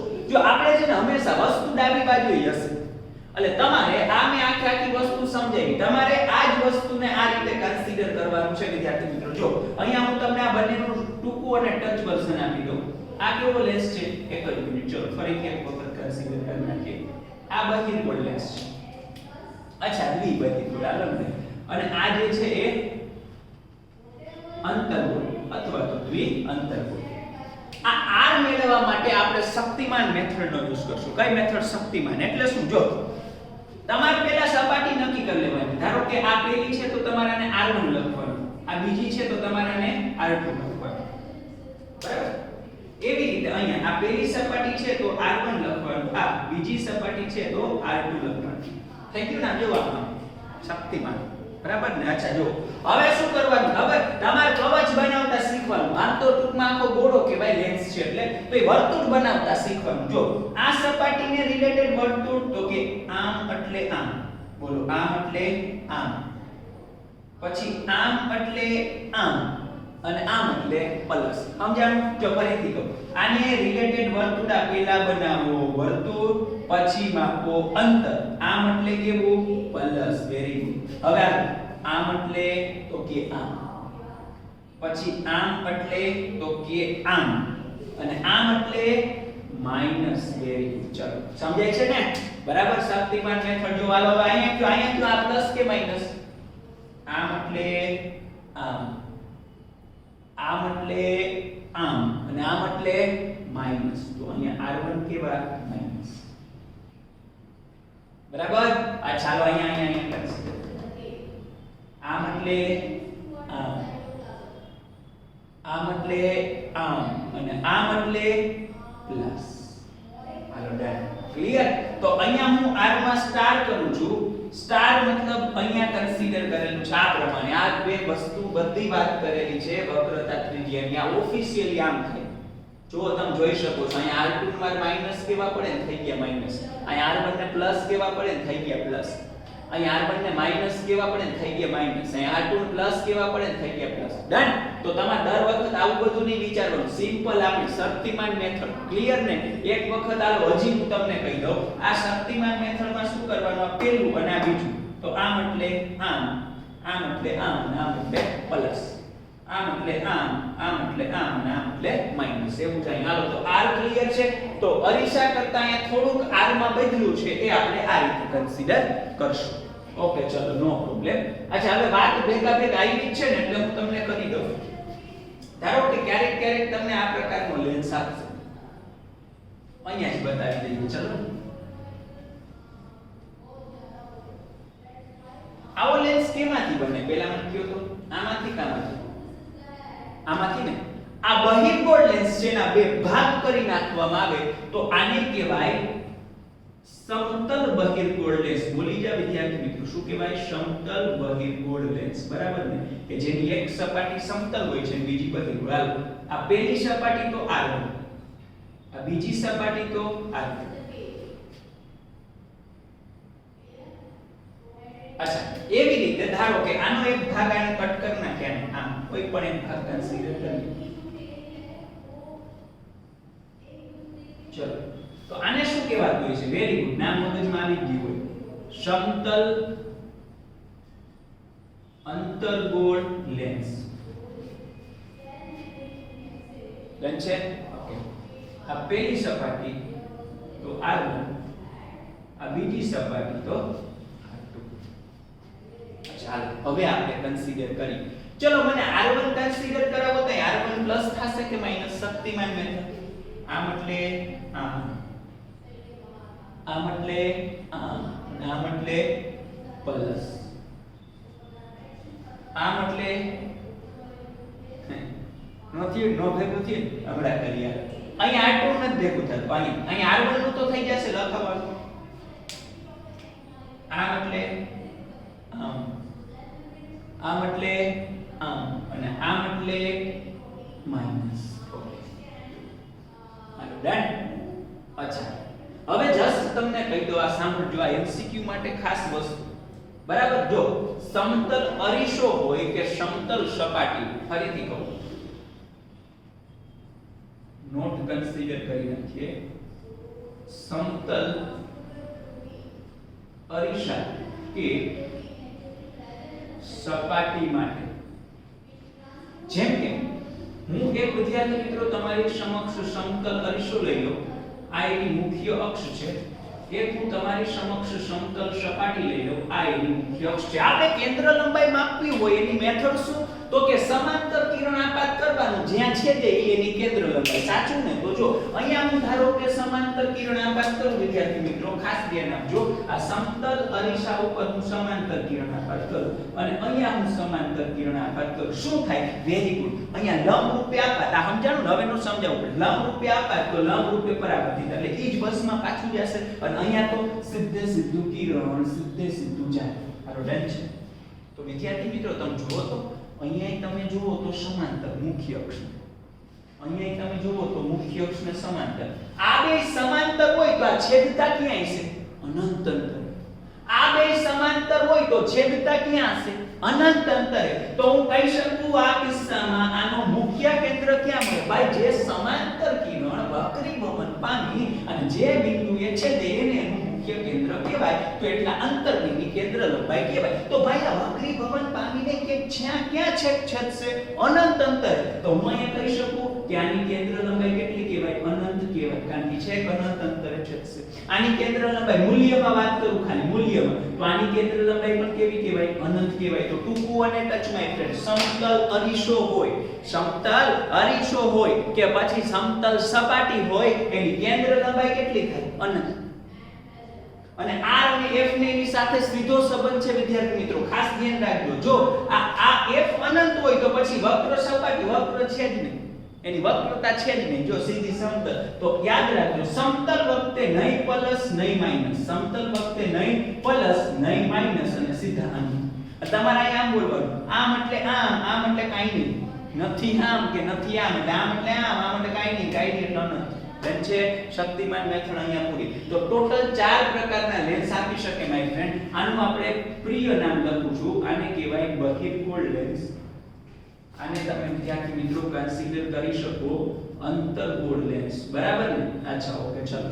તો આ જે છે એ આખી મેથડ કમ્પ્લીટ થઈ. અને આ શું કામ અનંત? એના માટે નાની એક અહીંયા નોટ. ઓકે, ચલો. હવે એના પછી તો r માં થોડોક ચેન્જીસ આવ્યો. u અરીસા જેવું, f અરીસા જેવું, r માં થોડોક ચેન્જ આવ્યો, એના માટે શક્તિમાન મેથડ. હવે આવે છે b. હવે સાંભળજો, મેં અહીં શું કીધું? બહિર્ગોળ લેન્સ એટલે અંતર્ગોળ અરીસો ને, તો અહીંયા પ્રતિબિંબ વાસ્તવિક અને ઉલટું પણ મળે, અને અહીંયા પ્રતિબિંબ આભાસી અને ચત્તુ પણ મળે. તો આના માટે શું નિશાની? આના માટે શું નિશાની? દ્વિ અંતર્ગોળ લેન્સ એટલે બહિર્ગોળ અરીસો. તો આપણને ખબર છે આની વખતે પ્રતિબિંબ ખાલી આભાસી અને ચત્તુ જ મળે, બરાબર ને? એ આપણે અરીસામાં સમજી ગયા. હવે તમે ખાસ ધ્યાન આપજો વિદ્યાર્થી મિત્રો, ખાસ અહીંયા વાસ્તવિક અને ઉલટું પ્રતિબિંબ છે ને એ આ રિજિયનમાં મળે, લેન્સની પાછળ. આભાસી અને ચત્તુ પ્રતિબિંબ આવું છે, ક્લિયર ને? વક્રીભવન પામી જોડું પરાવર્તન પામી અહીંયા છેદતા, એટલે સાચી રીતે અહીંયા ભેગા થાય, તો જ્યાં ભેગા થાય ને સાચી રીતે ત્યાં સાચું પ્રતિબિંબ મળે. તો જો તમે જોઈ શકો છો અહીંયા આભાસી રીતે ભેગા થયા, તો હકીકતમાં આ હું અહીંયા લખું તો ચાલ આ, તો આ પ્રતિબિંબ છે એ આભાસી અને ચત્તુ હશે, આ એ વાસ્તવિક અને ઉલટું હશે. તો હું એવું કહી શકું કે લેન્સમાં વાસ્તવિક અને ઉલટું પ્રતિબિંબ લેન્સની પાછળ મળે, અને લેન્સમાં આભાસી અને ચત્તુ પ્રતિબિંબ લેન્સની આગળ મળે. હવે તમે જ મને કહો કે જો મારે આના માટે v મેળવવા હોય, વિદ્યાર્થી મિત્રો ધ્યાન રાખો, આના માટે મારે v મેળવવા હોય તો આમ જવું પડે, આના માટે મારે v મેળવવા હોય તો આમ જવું પડે. તો જોવો તો તમે જો વાસ્તવિક અને ઉલટું હોય ત્યારે મારે અહીંથી આમ v મેળવવાનું હે ને? તો આમ એટલે આપાત કિરણની દિશામાં, તો એ કેવા મળશે? પ્લસ. અહીંયા આભાસી ચત્તુ હોય તો આમ ને, તો અહીંથી મારે આમ અંતર મેળવવાનું, તો એ v કેવું હશે? માઈનસ. અહીંયા આભાસી ચત્તુ હોય તો v કેવા? માઈનસ. યાદ કરો તો અરીસામાં ઊંધું હતું.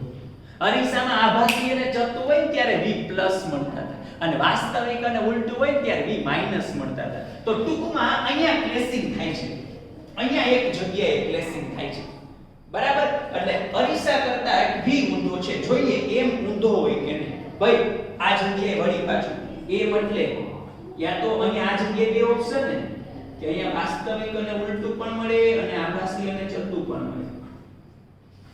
અહીંયા આભાસી અને ચત્તુ પણ મળે. અચ્છા, તમારા મત મુજબ અહીંયા વાસ્તવિક અને ઉલટું હોય અને આભાસી અને ચત્તુ હોય ત્યારે એમ કેવા હોવા જોઈએ? v જેવા કે v થી વિરુદ્ધ. આપણે અરીસામાં એવું કરતા, એક જોડી બનાવી હતી f અને r ની, અને એક બનાવી હતી m અને v ની, હે ને? અને એક તો એમ જ આપણે કન્સિડર કરીએ તો u હોય. અચ્છા, હવે અહીંયા તમારા મત મુજબ જો m અને v ની જોડી બનાવીએ તો આના જેવું જ થશે કે ઉલટું થશે? ભાઈ આપણે અહીંયા એ તો કન્સિડર કરવાનું છે વાસ્તવિક પ્રતિબિંબ ઉલટું હોય તો તમે કાઈ m ની જે વ્યાખ્યા છે બદલવાની નથી. m ની વ્યાખ્યા તો આવી જાય hi/ho, એટલે કે પ્રતિબિંબની ઊંચાઈ છેદમાં વસ્તુની ઊંચાઈ. વાસ્તવિક પ્રતિબિંબ ઉલટું જ હોય તો વસ્તુ તો ઊભી જ રાખવાની હોય, તો વસ્તુ ઊંચાઈ તો પ્લસ જ આવશે કારણ કે મુખ્ય અક્ષની ઉપર હોય અને અહીંયા કન્સિડર કરીએ તો વાસ્તવિક પ્રતિબિંબ ઉલટું એટલે મુખ્ય અક્ષની નીચેથી કેવું આવે માઈનસ તો માઈનસ ના છેદમાં પ્લસ એટલે ડેફિનેટલી માય ફ્રેન્ડ આન્સર આવે માઈનસ ડન છે અચ્છા આભાસી ચતુર તો વસ્તુ તો ચતી જ રાખવાની મુખ્ય અક્ષની ઉપર એટલે ઈ તો પ્લસ થાય પણ હવે જો આભાસી પ્રતિબિંબ હોય તો એ પણ ચતું હોય તો એ ચતું હોય તો મુખ્ય અક્ષની ઉપર એટલે એ પ્લસ આવે તો પ્લસ ના છેદમાં પ્લસ એટલે પ્લસ તો આભાસી અને ચતતા વખતે પ્લસ આવશે અને વાસ્તવિક અને ઉલટા વખતે માઈનસ આવશે ડન તો આ વસ્તુનું ખાસ ધ્યાન રાખવાનું છે તો ટૂંકમાં આપણે અરીસા અને લેન્સની વાત કરીએ ને જો અરીસા અને લેન્સને કમ્પેર કરીએ તો u સેમ ટુ સેમ પછી f પણ સેમ ટુ સેમ r આમ તો સેમ ટુ સેમ જ કહેવાય બરાબર ને એના માટે આ મેથડ કન્સિડર કરવાની અચ્છા એક v માં વાંધો છે જો આમાં ક્યારેક છે ને એવું થઈ જાય v માં વાંધો છે વાંધો આપણે લખવા જઈએ તો v થી ચાલુ થાય એટલે ધ્યાન રાખજો v માં વાંધો છે બાકી ક્યાંય વાંધો નથી બરાબર ને અને અહીંયા m ની વાત કરીએ વિદ્યાર્થી મિત્રો તો જો m જેવું અરીસામાં હતું ને એવું જ અહીંયા છે એટલે એમાં પ્રોબ્લેમ ન થાય તો અરીસા અને લેન્સને કમ્પેર કરતી વખતે ખાલી v માં વાંધો છે બાકી ક્યાંય ટેન્શન લેવાની જરૂર નથી ડન તો આ આખી સંજ્ઞા પદ્ધતિ થઈ ગઈ લેન્સ માટે અને હવે એક નાની 2 માર્કની થિયરી કન્સિડર કરી લઈએ જેનું ટાઇટલ છે લેન્સનો પાવર એની સંજ્ઞા છે કેપિટલ P બરાબર જોઈએ આ શું કહેવાય એક નાનું એવું ઇક્વેશન કામ લાગશે તમને અને 2 માર્કની થિયરીમાં પણ પૂછી શકાય વ્યાખ્યા હું આપું છું લેન્સની કિરણોને કેન્દ્રિત કે વિકેન્દ્રિત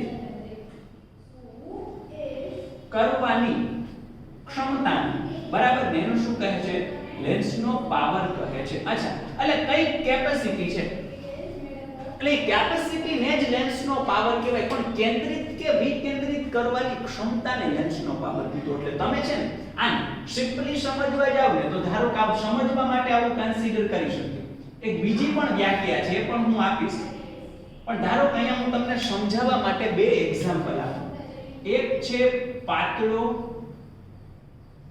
બહિર્ગોળ લેન્સ અને એક છે વિદ્યાર્થી મિત્રો જાડો બહિર્ગોળ લેન્સ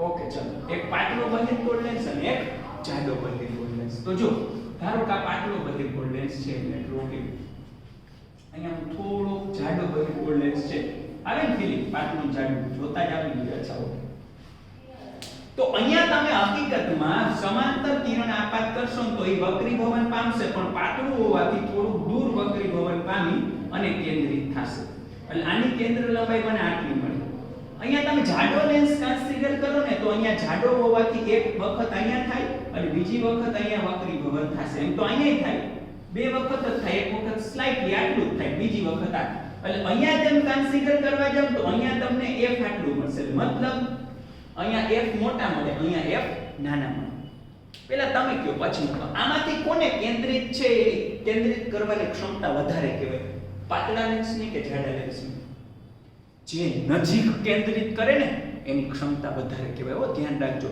એટલે અહીંયા જાડા લેન્સની કેન્દ્રિત કરવાની ક્ષમતા કેવી વિદ્યાર્થી મિત્રો વધારે અને પાતળા લેન્સની કેન્દ્રિત કરવાની ક્ષમતા કેવી ઓછી એટલે જાડા લેન્સનો પાવર કેવો હોય વધારે અને પાતળા લેન્સનો પાવર કેવો હોય ઓછો આપણી દુનિયામાં એવું જ હોય જાડા લોકોનો પાવર વધારે હોય પાતળા લોકોનો પાવર ઓછો હોય હે ને તો જાડા લેન્સનો પાવર વધારે હશે અને પાતળા લેન્સનો પાવર છે એ ઓછો હશે તો આની બીજી વ્યાખ્યા હું એવી આપી શકું ને કે કેન્દ્ર લંબાઈના વ્યસ્તને પાવર કહેવાય કેન્દ્ર લંબાઈના વ્યસ્તને શું કહેવાય પાવર એવું જ ને અહીંયા f વધારે તો p ઓછા અહીંયા f ઓછા તો p વધારે તો એવી વ્યાખ્યા કહેવાય પણ એ વ્યાખ્યા આપણે ઓફિશિયલી ના કન્સિડર કરી શકીએ એના કરતા એક તમને ડાયાગ્રામ આપેલો છે અને ડાયાગ્રામ આવો છે ધારો હું આ જે આકૃતિ છે કન્સિડર કરું સાંભળો આ જે ઊંચાઈ છે ઓપ્ટિકલ સેન્ટર થી આ ઊંચાઈ એને હું એકમ અંતર લઈ લો ધારો કે h 1 મીટર અને આ ખૂણો છે ને એને હું ડેલ્ટા કીધું કેટલો કીધું ડેલ્ટા હવે વ્યાખ્યા ઓફિશિયલ વ્યાખ્યા ટેક્સ્ટ બુક માં આવી પણ આપેલી છે પાવરની કે લેન્સ પર મુખ્ય અક્ષને સમાંતર મુખ્ય અક્ષને સમાંતર તથા ઓપ્ટિકલ કેન્દ્રથી એકમ અંતરે આપાત થતું કિરણ જેટલા ખૂણે કેન્દ્રિત કે વિકેન્દ્રિત થાય છે તેના ટેન્જેન્ટના મૂલ્ય લેન્સનો પાવર કહે છે. એટલે શું? તો કે જો અહીંથી ધારો કે આ મુખ્ય અક્ષને સમાંતર કિરણ આપ્યું, અહીંથી એકમ અંતરે, આ ઓપ્ટિકલ સેન્ટરથી એકમ અંતરે એ આપાત થાય છે અને ડેલ્ટા ખૂણે કેન્દ્રિત થયું. બહિર્ગોળ લેન્સ હતો એટલે કેન્દ્રિત, આ જગ્યા અંતર્ગોળ હોત તો વિકેન્દ્રિત થાત, પણ ડેલ્ટા ખૂણે થાય તો એના ટેન્જેન્ટના મૂલ્યને લેન્સનો પાવર કહે છે. એટલે હું આવું લખી શકું. તેથી પાવર એટલે ખૂણાનું ટેન્જેન્ટ, ટેન્જેન્ટ એટલે તેનો tan ડેલ્ટા. tan ડેલ્ટા એટલે શું થાય? સામેનીના છેદમાં પાછળ. તો સામેની એટલે h ને, આ h ના છેદમાં f, પણ h નું મૂલ્ય તો કેટલું છે? 1 છે. એકમ અંતરે કીધું વ્યાખ્યામાં. તો p = 1/f. તો આ સમીકરણ થઈ ગયું લેન્સના પાવરનું. તો હવે તમે ઓફિશિયલી કહી શકો p અને f એકબીજાના વ્યસ્ત પ્રમાણમાં હોય. બરાબર? આને એક એકમ કન્સિડર કરાવી દો વિદ્યાર્થી મિત્રો. એક એકમ છે 1/f. f મીટરમાં હોય ને તો આનો એકમ છે મીટર ઇન્વર્સ, અથવા આ ઓર એકમ નથી, ઓર એટલે અથવા. એનો બીજો એકમ છે કેપિટલ D. કેપિટલ D એટલે ડાયોપ્ટર. બરાબર છે? તો યા તો એકમ તમારો થશે માય ફ્રેન્ડ મીટર ઇન્વર્સ, યા તો ડાયોપ્ટર. તો બેમાંથી એક એકમ થશે. તો આ એક નાની એવી 2 માર્કની થિયરી જે ધ્યાનમાં રાખવી. તો આ આખી સંજ્ઞા પદ્ધતિ છે જે તમને ક્વેશ્ચન સોલ્વ કરવામાં ઉપયોગી બનશે અને આ 2 માર્કની થિયરી. આમાંથી એક પોઈન્ટ હું ટેક્સ્ટ બુકમાંથી લખવાનો કહીશ. બરાબર ને? પણ એ આપણે કોઈ સમ કન્સિડર કરશું ત્યારે સમજાશે. એમાં એક ઉદાહરણ આપેલું છે. બરાબર ને? કે ધારો કે લેન્સનો પાવર આવો હોય તો આનો મતલબ આટલી કેન્દ્ર લંબાઈ વાળો લેન્સ. લેન્સનો પાવર આટલો હોય તો આટલી કેન્દ્ર લંબાઈ વાળો લેન્સ. એટલે હું એમ કહું કે તમને સપોઝ કોઈ એમ કે લેન્સનો પાવર 1 ડાયોપ્ટર છે, એની કેન્દ્ર લંબાઈ કેટલી હશે? તો તમારે શું કરવાનું? 1 ડાયોપ્ટર બરાબર 1/f.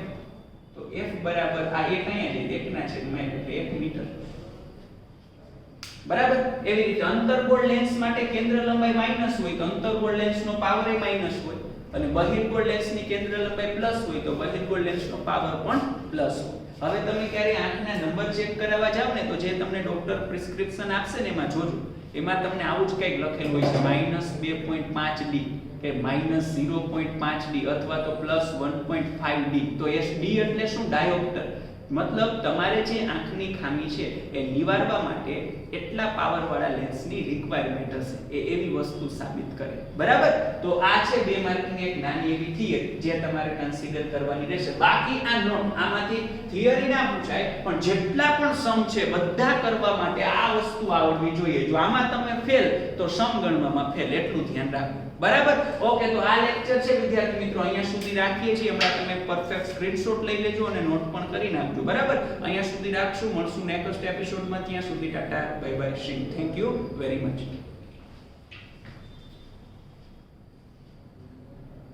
આપણે જે વાત કરેલી હતી લાસ્ટ લેક્ચરમાં એ વાત વિદ્યાર્થી મિત્રો કન્સિડર કરવા જઈએ તો હતી કોને રિલેટેડ? લેન્સની સંજ્ઞા પદ્ધતિ મુજબ.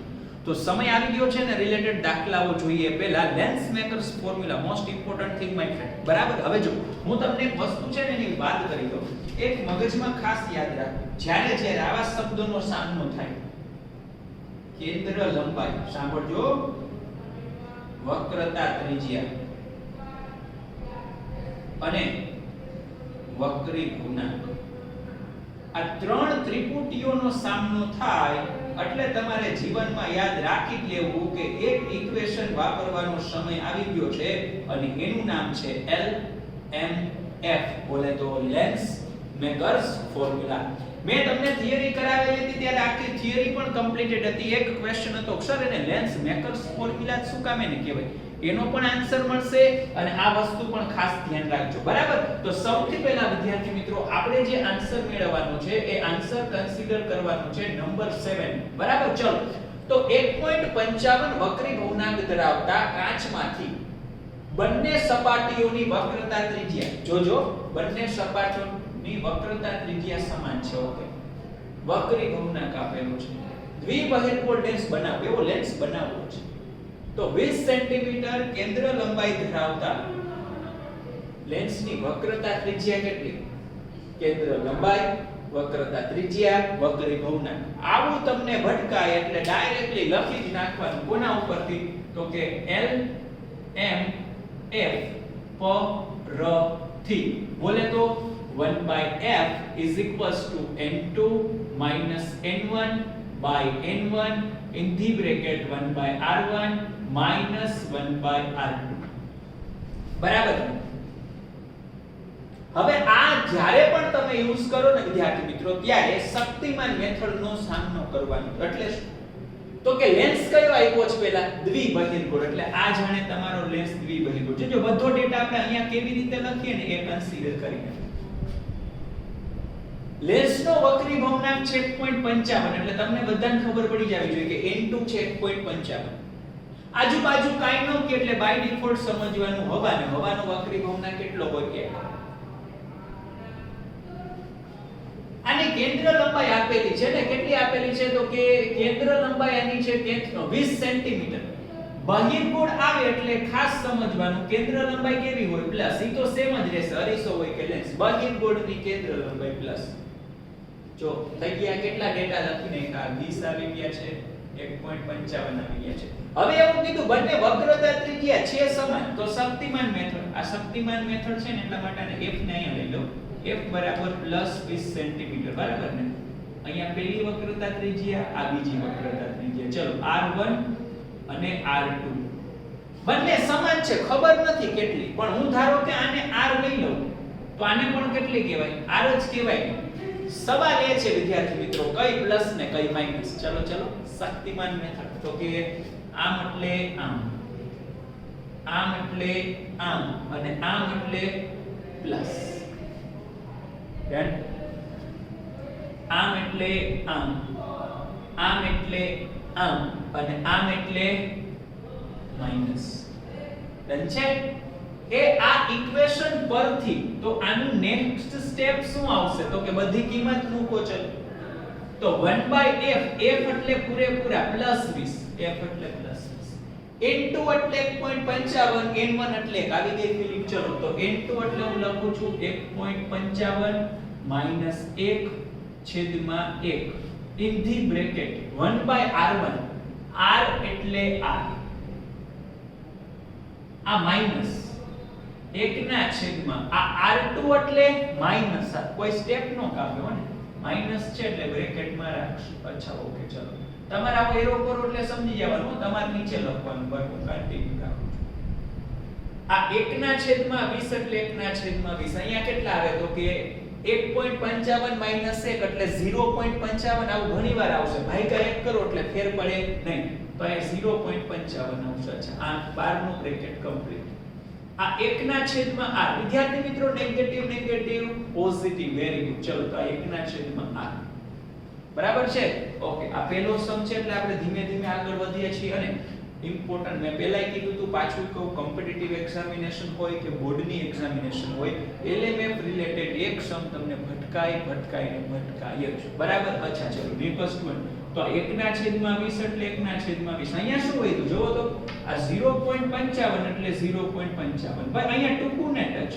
1 ના છેદમાં r વત્તા 1 ના છેદમાં r તો કે વિદ્યાર્થી મિત્રો 2 ના છેદમાં r ડન છે આમાંથી r ને સમીકરણનો કરતા બનાવીએ તો r 0.55 ગુણાકારમાં 2 ગુણાકારમાં 20 બધાયનું તમે સેટલમેન્ટ કરો એટલે r બરાબર તમને મળશે વિદ્યાર્થી મિત્રો 22 સેન્ટીમીટર તો આટલી તમારે વક્રતા ત્રિજ્યા છે એ રાખવી જોઈએ કે જેથી કરીને તમે આવો લેન્સ બનાવી શકો અને આ લેન્સને બનાવવા માટેનો ઉપયોગ થતો હોવાથી એને લેન્સ મેકર્સ ફોર્મ્યુલા કહે છે. મળી ગયો ને જવાબ? તો આવી રીતે તમે જે ડેટા છે ને તમારો એના ઉપરથી ધારો કે તમને ડોક્ટર પ્રિસ્ક્રિપ્શન આપે એમાં પાવર લખ્યો હોય, પાવર ઉપરથી કેન્દ્ર લંબાઈ મળી જાય, કેન્દ્ર લંબાઈ ઉપરથી એની વક્રતા ત્રિજ્યા કેટલી રાખવી એ મળે, એના ઉપરથી લેન્સ બનાવી શકાય, એટલે એને કહેવાય લેન્સ મેકર્સ ફોર્મ્યુલા. ડન છે? ઓકે ચલો, તો આ થઈ ગયો આપણો આન્સર નંબર 7. હવે વિદ્યાર્થી મિત્રો વાત કરવાની છે આન્સર નંબર 8. ત્રણ અલગ ક્વેશ્ચનમાં ડિવાઇડ થઈ ગયો, ત્રણ સબ ક્વેશ્ચન્સ છે આની અંદર. A છે, B છે અને C છે. બરાબર? આ ત્રણે ત્રણ ક્વેશ્ચન છે ને સેપરેટલી એકબીજા સાથે સંબંધ નથી. 3 માર્ક માટે ઇમ્પોર્ટન્ટ ઉદાહરણ વિદ્યાર્થી મિત્રો. ચલો અહીંયા ધ્યાન બધાને. તો પહેલા A શોર્ટ આઉટ કરીએ, નંબર A. તો ચલો અહીંયા હું લખું છું નંબર A ક્વેશ્ચન. આપેલો ડેટા લખાવો. તો કે f આપેલા છે, કેટલા છે? તો કે f 0.5 મીટર હોય તો પાવર કેટલો થાય? આવો જ ક્વેશ્ચન છે ને, લેન્સનો પાવર. પપ્પુ ટાઈપ તમે જ કયો, બરાબર ને? હું કહું તમે કયો. કાં તો કે p 1/f. તો અહીંયા આવશે 1/0.5 એટલે 2 ડાયોપ્ટર. આ આન્સર. બરાબર? અહીંયા એક વસ્તુ ખાસ ધ્યાનમાં લેવા જેવી, જો બધી વસ્તુમાંથી કંઈક શીખવાનું. તમને પાવરનો એકમ ડાયોપ્ટર તો જ લખી શકો જો કેન્દ્ર લંબાઈ મીટરમાં હોય તો. ડન? તમને કહો અહીંયા આ એક્સ્ટ્રા આમાંથી શીખવા જેવી વસ્તુ આ રેડ છે ને, એટલે રેડ ઝોન ધ્યાન રાખવાનું, ભૂલ ન પડે. તમને કહો કેમ કે f 100 સેન્ટીમીટર હોય તો પાવર કેટલો થાય? તો ખાસ ધ્યાન રાખજો વિદ્યાર્થીઓ, ઉતાવળમાં આવું કરી નાખે p 1/f અને f એટલે 100. ના, પાવર મેળવતી વખતે તમારે પાવરમાં નહીં રહેવાનું, તમારે હંમેશા કેન્દ્ર લંબાઈ મીટરમાં જ મેળવવી. તો અહીં ખબર પડે 100 સેન્ટીમીટર એટલે 1 મીટર, તો 1/1 એટલે 1, તો 1 ડાયોપ્ટર. ક્લિયર? તો પાવર મેળવતી વખતે વિદ્યાર્થી મિત્રો કેન્દ્ર લંબાઈ હંમેશા કેમાં હોવી જોઈએ? મીટરમાં. પછી જ આગળ વધવાનું. જો મીટરમાં છે તો ચાલે, સેન્ટીમાં હોય તો પહેલા મીટરમાં ફેરવવાનું, પછી કારણ કે મીટર ઇન્વર્સ એટલે ડાયોપ્ટર થાય, સેન્ટીમીટર ઇન્વર્સ એટલે ડાયોપ્ટર નો થાય. ડન? તો આ એક્સ્ટ્રા વસ્તુ શીખવા જેવી જીવનમાં ધ્યાન રાખવું. ઓકે ચલો, તો એ કમ્પ્લીટેડ વિદ્યાર્થી મિત્રો. હવે હું B ની વાત કરું છું, નંબર B. ચલો B ક્વેશ્ચન રીડ કરો તો શું છે? તો કે દ્વિબહિર્ગોળ લેન્સની બંને બાજુની વક્રતા ત્રિજ્યા અનુક્રમે 10 અને 15 હોય અને કેન્દ્ર લંબાઈ જોજો વક્રતા ત્રિજ્યા કેન્દ્ર લંબાઈ તો દ્રવ્યનો વક્રી ભવનાંક મેળવો. આવી ગઈ ફીલિંગ? આવા શબ્દ દેખાય એટલે કયો લેન્સ છે? તો કે ડાયાગ્રામ ડ્રો કરીને જ આગળ વધીએ. ચલો ને, આ ડાયાગ્રામ આવો ડ્રો કરી નાખીએ. અચ્છા, લેન્સનો વક્રી ભવનાંક તો મેળવવાનો છે. ધારો કે એનો વક્રી ભવનાંકને આપણે n2 કહી દઈએ. કંઈ ન કીધું હોય તો આજુબાજુમાં હવા એટલે 1. બરાબર છે? અચ્છા, બીજી વસ્તુ, આ જે દ્વિબહિર્ગોળ લેન્સની બંને બાજુની વક્રતા ત્રિજ્યા 10 અને 15. જો અહીંયા ધ્યાન, આ તમે આ તો લખી નાખો હે ને કે r1 બરાબર અને r2 બરાબર, પણ ધ્યાન શું રાખવાનું? જોવો તો આ r1 તમે લખી નાખ્યા, ચલો 10 સેન્ટીમીટર, નો પ્રોબ્લેમ. આ લખી નાખ્યા 15 સેન્ટીમીટર, નો પ્રોબ્લેમ. પણ નિશાની, ભાઈ નિશાની કોણ લખશે? હાલો મજા આવે મેં. આમ એટલે આમ, આમ એટલે આમ અને આમ એટલે 50. બીજું આમ એટલે આમ, આમ એટલે આમ અને આમ એટલે માઈનસ. ઓકે, ડન છે? થઈ ગયું, એનું કામ થઈ ગયું. હવે બીજો કયો ડેટા રહ્યો? કેન્દ્ર લંબાઈ 12 સેન્ટીમીટર. હજુ એક ડેટા છુપાયેલો છે અહીંયા, તો એક જ હતો. ડન? તો જો કેન્દ્ર લંબાઈ 12 હોય પણ +12 કે -12? પ્લસ કે માઈનસ? પ્લસ. બહિર્ગોળ એટલે ટેન્શન જ લઈ લેવાનું, તો +12 સેન્ટીમીટર. હાલો, ડન છે? તો આના માટે n મેળવવાનું છે વિદ્યાર્થી. બરાબર? મેળવી નાખી. તો જ્યારે આવા શબ્દ તમારી સમક્ષ આવે ત્યારે તમારી પાસે એક જ ઓપ્શન હોય છે. કયો? તો કે L M F P R થી. અચ્છા, તો આ જગ્યાએ તમે કન્સિડર કરો તો ઇક્વેશન આવું લખી શકાય. ડિઝાઇન કરી નાખો એટલે ફીલિંગ આવે અહીંથી છે તે હું લખી શકીશ. બરાબર? અચ્છા, તો 1/f n2 n1 n1 sorry in the bracket 1/r1 1/r2 પરથી આ ઇક્વેશન છે ને એના પરથી. ચલો આની અંદર ડેટા લખાવો મને. તો અહીંયા 1 ના છેદમાં f એટલે કેટલા આવશે 1 ના છેદમાં 12. અચ્છા n2 તો મેળવવાના છે. n1 1 છે ને આ 1 છે. થઈ ગયું ને n1 તો 1 છે. ચલો 1/r તો 1/r r એટલે 10. અહીંયા તમે થોડા એલિજિબલ થશો ડાયરેક્ટ સ્ટેપ કરવા માટે. જો આ r2 કેવા માઈનસ તો માઈનસ માઈનસ પ્લસ. ચાલો વાંધો આટલું કર્યું બરાબર આનું બરાબર છે. તો હવે તમે નેક્સ્ટ સ્ટેપ છે વિદ્યાર્થી મિત્રો એ આવું કરી શકો. અહીં જોવો તો આ 1 ના છેદમાં 12 બરાબર આ n2 1 એટલે n2 1 n2 1 by 1 એટલે n2 1 જ વધે. અહીંયા ચલો ચોકડી ગુણાકાર કરીએ. સીધું લખું છું 15 અને 10 તો કે 25 ના છેદમાં 15 ગુણાકારમાં 10 એટલે 150. હાલો ડન. અચ્છા તો હવે શું કર્યું જોવો તો જોજો આ 25 6 150 આ 6 2 12 બરાબર. તો આવું વધ્યું ને 1 ના છેદમાં 2 બરાબર n2 1. શું વધ્યું 1 ના છેદમાં 2 બરાબર n2 1. તો n2 બરાબર શું વધે તો કે 1 ના છેદમાં 2 તો હતા જ માઈનસ આમ જાય તો +1 તો 0.5 + 1 એટલે 1.5 જે માંગેલ અને મસ્ત જવાબ છે. ડન. તો આ આપણો વિદ્યાર્થી મિત્રો ક્વેશ્ચન થઈ જાય છે ક્વેશ્ચન નંબર B બરાબર ને. ઓકે ચલો હવે આપણે વાત કરવાની છે ક્વેશ્ચન નંબર C. અચ્છા તો અહીંયા થોડુંક આપણે ડિઝાઇનિંગ વર્ક કરી નાખશું વિદ્યાર્થી મિત્રો એટલે તમને છે એ પ્રોબ્લેમ ન થાય બરાબર ને. ઓકે તો આ પાર્ટની અંદર આપણો ક્વેશ્ચન નંબર B છે ને એ રહેશે વિદ્યાર્થી મિત્રો.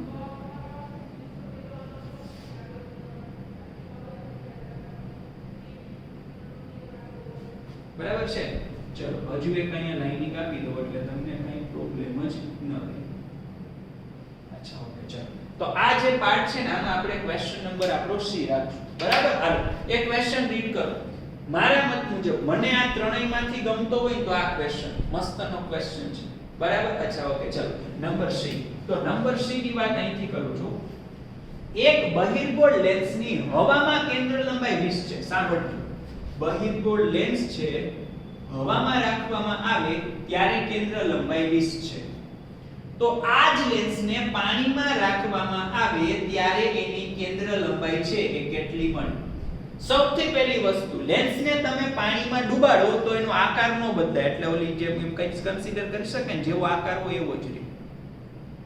કેન્દ્ર લંબાઈ બદલાય કઈ રીતે? હું એમ કહું ધારો કે મારે ડેટા લખવું છે કે લેન્સ હવામાં હોય ત્યારે જોજો લેન્સ હવામાં હોય ત્યારે મારે જો LMF એટલે કે લેન્સ મેકર્સ ફોર્મ્યુલા લખવો હોય તો શું થાય વિદ્યાર્થી મિત્રો તમે જ કયો જીને. તો એ ફોર્મ્યુલા થશે 1/f n2 n1 ના છેદમાં n1 in the bracket 1/r1 1/r2 પરથી. પણ જોજો લેન્સ હવામાં હોય તો એની કેન્દ્ર લંબાઈ ક્યાં મળે? હવામાં. એટલે આ f તમને મળશે હવામાં. અચ્છા આ n2 એટલે લેન્સનો વક્રી ભવનાંક અને n1 એટલે આજુબાજુના માધ્યમનો વક્રી ભવનાંક. આવે ને ફીલિંગ? આ લેન્સનો વક્રી ભવનાંક અને આ આજુબાજુનું માધ્યમ. તો અત્યારે આજુબાજુનું માધ્યમ હવા હોય તો n1 થાશે હવા હવાઈ n1 થાશે હવા હવાઈ બરાબર. પણ આ n2 એટલે શું થાશે? લેન્સ.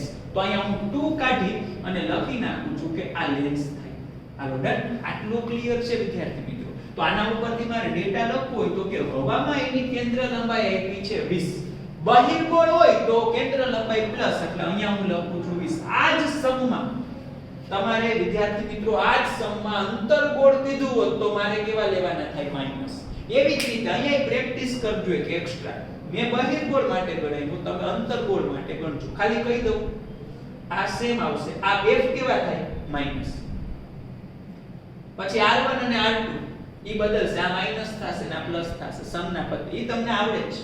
તો આ તમારે બહિર્ગોળ માટે બહિર્ગોળને બદલે જો અંતર્ગોળ હોય તો તમારે ટ્રાય કરવાની. આ ઈ તમારા માટે એક્સ્ટ્રા બરાબર. અચ્છા ઓકે નો પ્રોબ્લેમ. ચલો અહીંયા મન કરાવો n લેન્સ એ હવે અત્યારે અહીંયા જોઉં તો આને કેમ સમજાય? હવા પાણી અને હવા કાચ. હવા પાણીનો વક્રી ભવનાંક 1.33 એટલે શું? પાણીનો હવાની સાપેક્ષે, તો ભાઈ જેની સાપેક્ષે હોય એનો છેદમાં આવે ને તમને હવા પાણી કીધું ને એટલે આમ આવે કે પાણીના છેદમાં હવાનો વક્રીભવનાંક 1.33, બધાને ખબર જ હોય હવાનો વક્રીભવનાંક 1 છે તે ગુણાકારમાં 1.33 એટલે 1.33. એટલે આ ટૂંકમાં થોડું ડિટેલિંગમાં કીધું એટલે સમજવાનું એમ જ કે પાણીનો વક્રીભવનાંક 1.33 છે. અહીંયા હવા કાચનો વક્રીભવનાંક 1.5 આવ્યો એટલે આવું સમજવાનું. કાચનો વક્રીભવનાંક હવાની સાપેક્ષે 1.5, હવાનો તો એક જ હોય એટલે કાચનો વક્રીભવનાંક 1.5. હા પણ જો આવું કેમ તો ધ્યાન રાખવાનું કે કાચ પાણીનો વક્રીભવનાંક, તો કાચના છેદમાં શું આવે? પાણી. ક્લિયર? એટલે એ વસ્તુ ધ્યાનમાં રાખવાની. પણ એવું કઈ છે નહીં. અહીંયા પાણીનો વક્રીભવનાંક 1.33 અને કાચનો વક્રીભવનાંક 1.5. તો લેન્સ છે એટલે કાચ ને એનો વક્રીભવનાંક 1.5, હવાનો તો એક જ હોય એટલે આ 1 હોય તો 1/r1 માઈનસ 1/r2 વિદ્યાર્થી. બરાબર છે? ઓકે ચલો.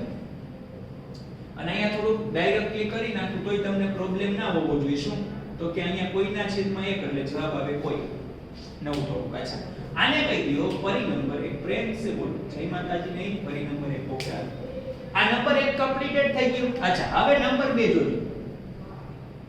ધારો કે હવે લેન્સને તમે પકડીને પાણીમાં ડૂબાડી દીધું. પહેલા આજુબાજુ હતી હવા, હવે થઈ ગયું પાણી. તો અહીંયા મારે લખવું પડે કે લેન્સ પાણીમાં હોય ત્યારે. ઓકે ચલો. તો વિદ્યાર્થી મિત્રો લેન્સ પાણીમાં હોય ત્યારે હવે આ ઇક્વેશન મને લખાવો ચલો આના ઉપરથી. 1/1 પાણી બરાબર n લેન્સ. હવે આજુબાજુ પાણી છે તો અહીંયા શું આવે? વેરી ગુડ પાણી. ના છેદમાં અહીંયા શું આવે? n પાણી. એ અહીંયા શું લખું? અહીંયા તો મેં r1 r2.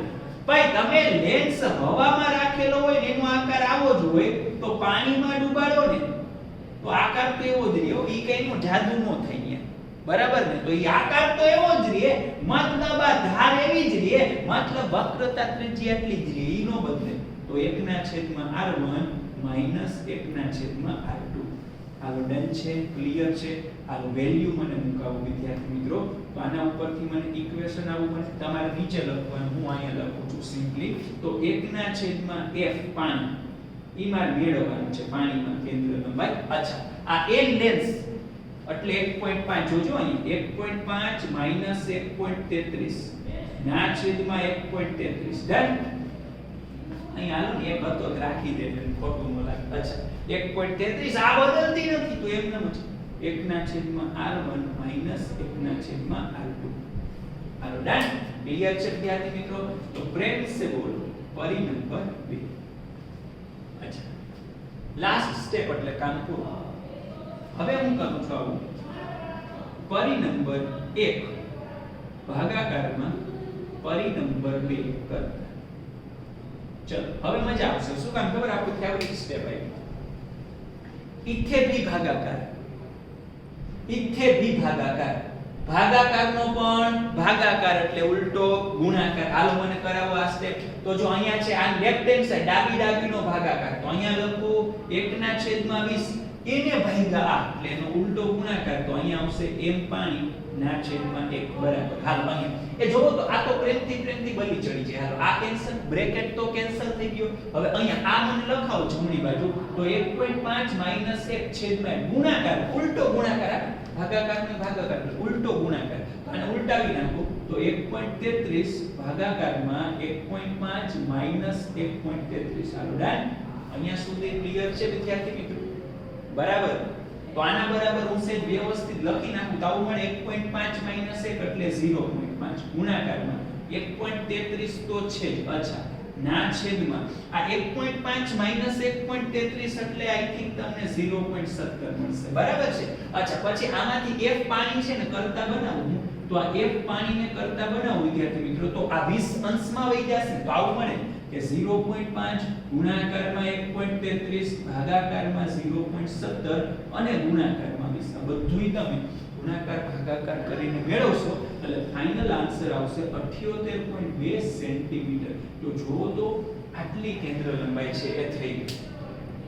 બરાબર? હવે આમાંથી ધ્યાનમાં રાખવા છે બાબત મેં કીધું ને આ જ અંતર્ગોળ માટે તમે ગણી શકો તો આ f માઈનસ લેવાના. બરાબર? બાકી કઈ ચેન્જ નથી. તો તમે એના માટે ગણી જોજો બી છે એ અંતર્ગોળ આપે તો ગણી જોજો, આ અંતર્ગોળ આપે તો ગણી લેજો એટલે પ્રેક્ટિસ થાય. બીજી વસ્તુ આમાંથી ધ્યાનમાં રાખવા જેવી વસ્તુ, જો તમને આમાંથી થિયરિટિકલ ક્વેશ્ચન પૂછે ને તો ધ્યાન રાખવું કે એક લેન્સ હવામાં હતો, હવે એને પાણીમાં ડુબાડવામાં આવે તો એની કેન્દ્ર લંબાઈમાં શું જોવા મળે? અતિ 20 થાય 78.2 તો વધારો જોવા મળે.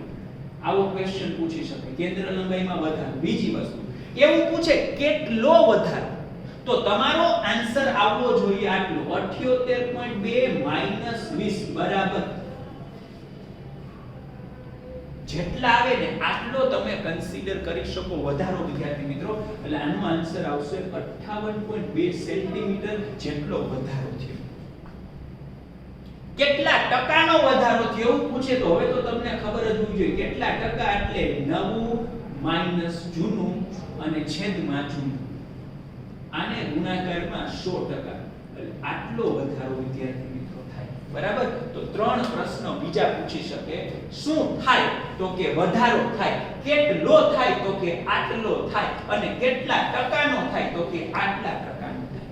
બરાબર. તો આ ટાઈપના ક્વેશ્ચન્સ પણ આવી શકે. ડન ને? તો આ જે ફર્સ્ટ ક્વેશ્ચન હતો વિદ્યાર્થી મિત્રો એના ઉપરથી આપણે ક્લિયર કર્યું કે આ જગ્યાએ તમને જે લેન્સ મેકર્સ ફોર્મ્યુલા છે એને શું કામ એને એવું કહેવાય છે તો કે બનાવવા માટે ઉપયોગી છે એટલા માટે.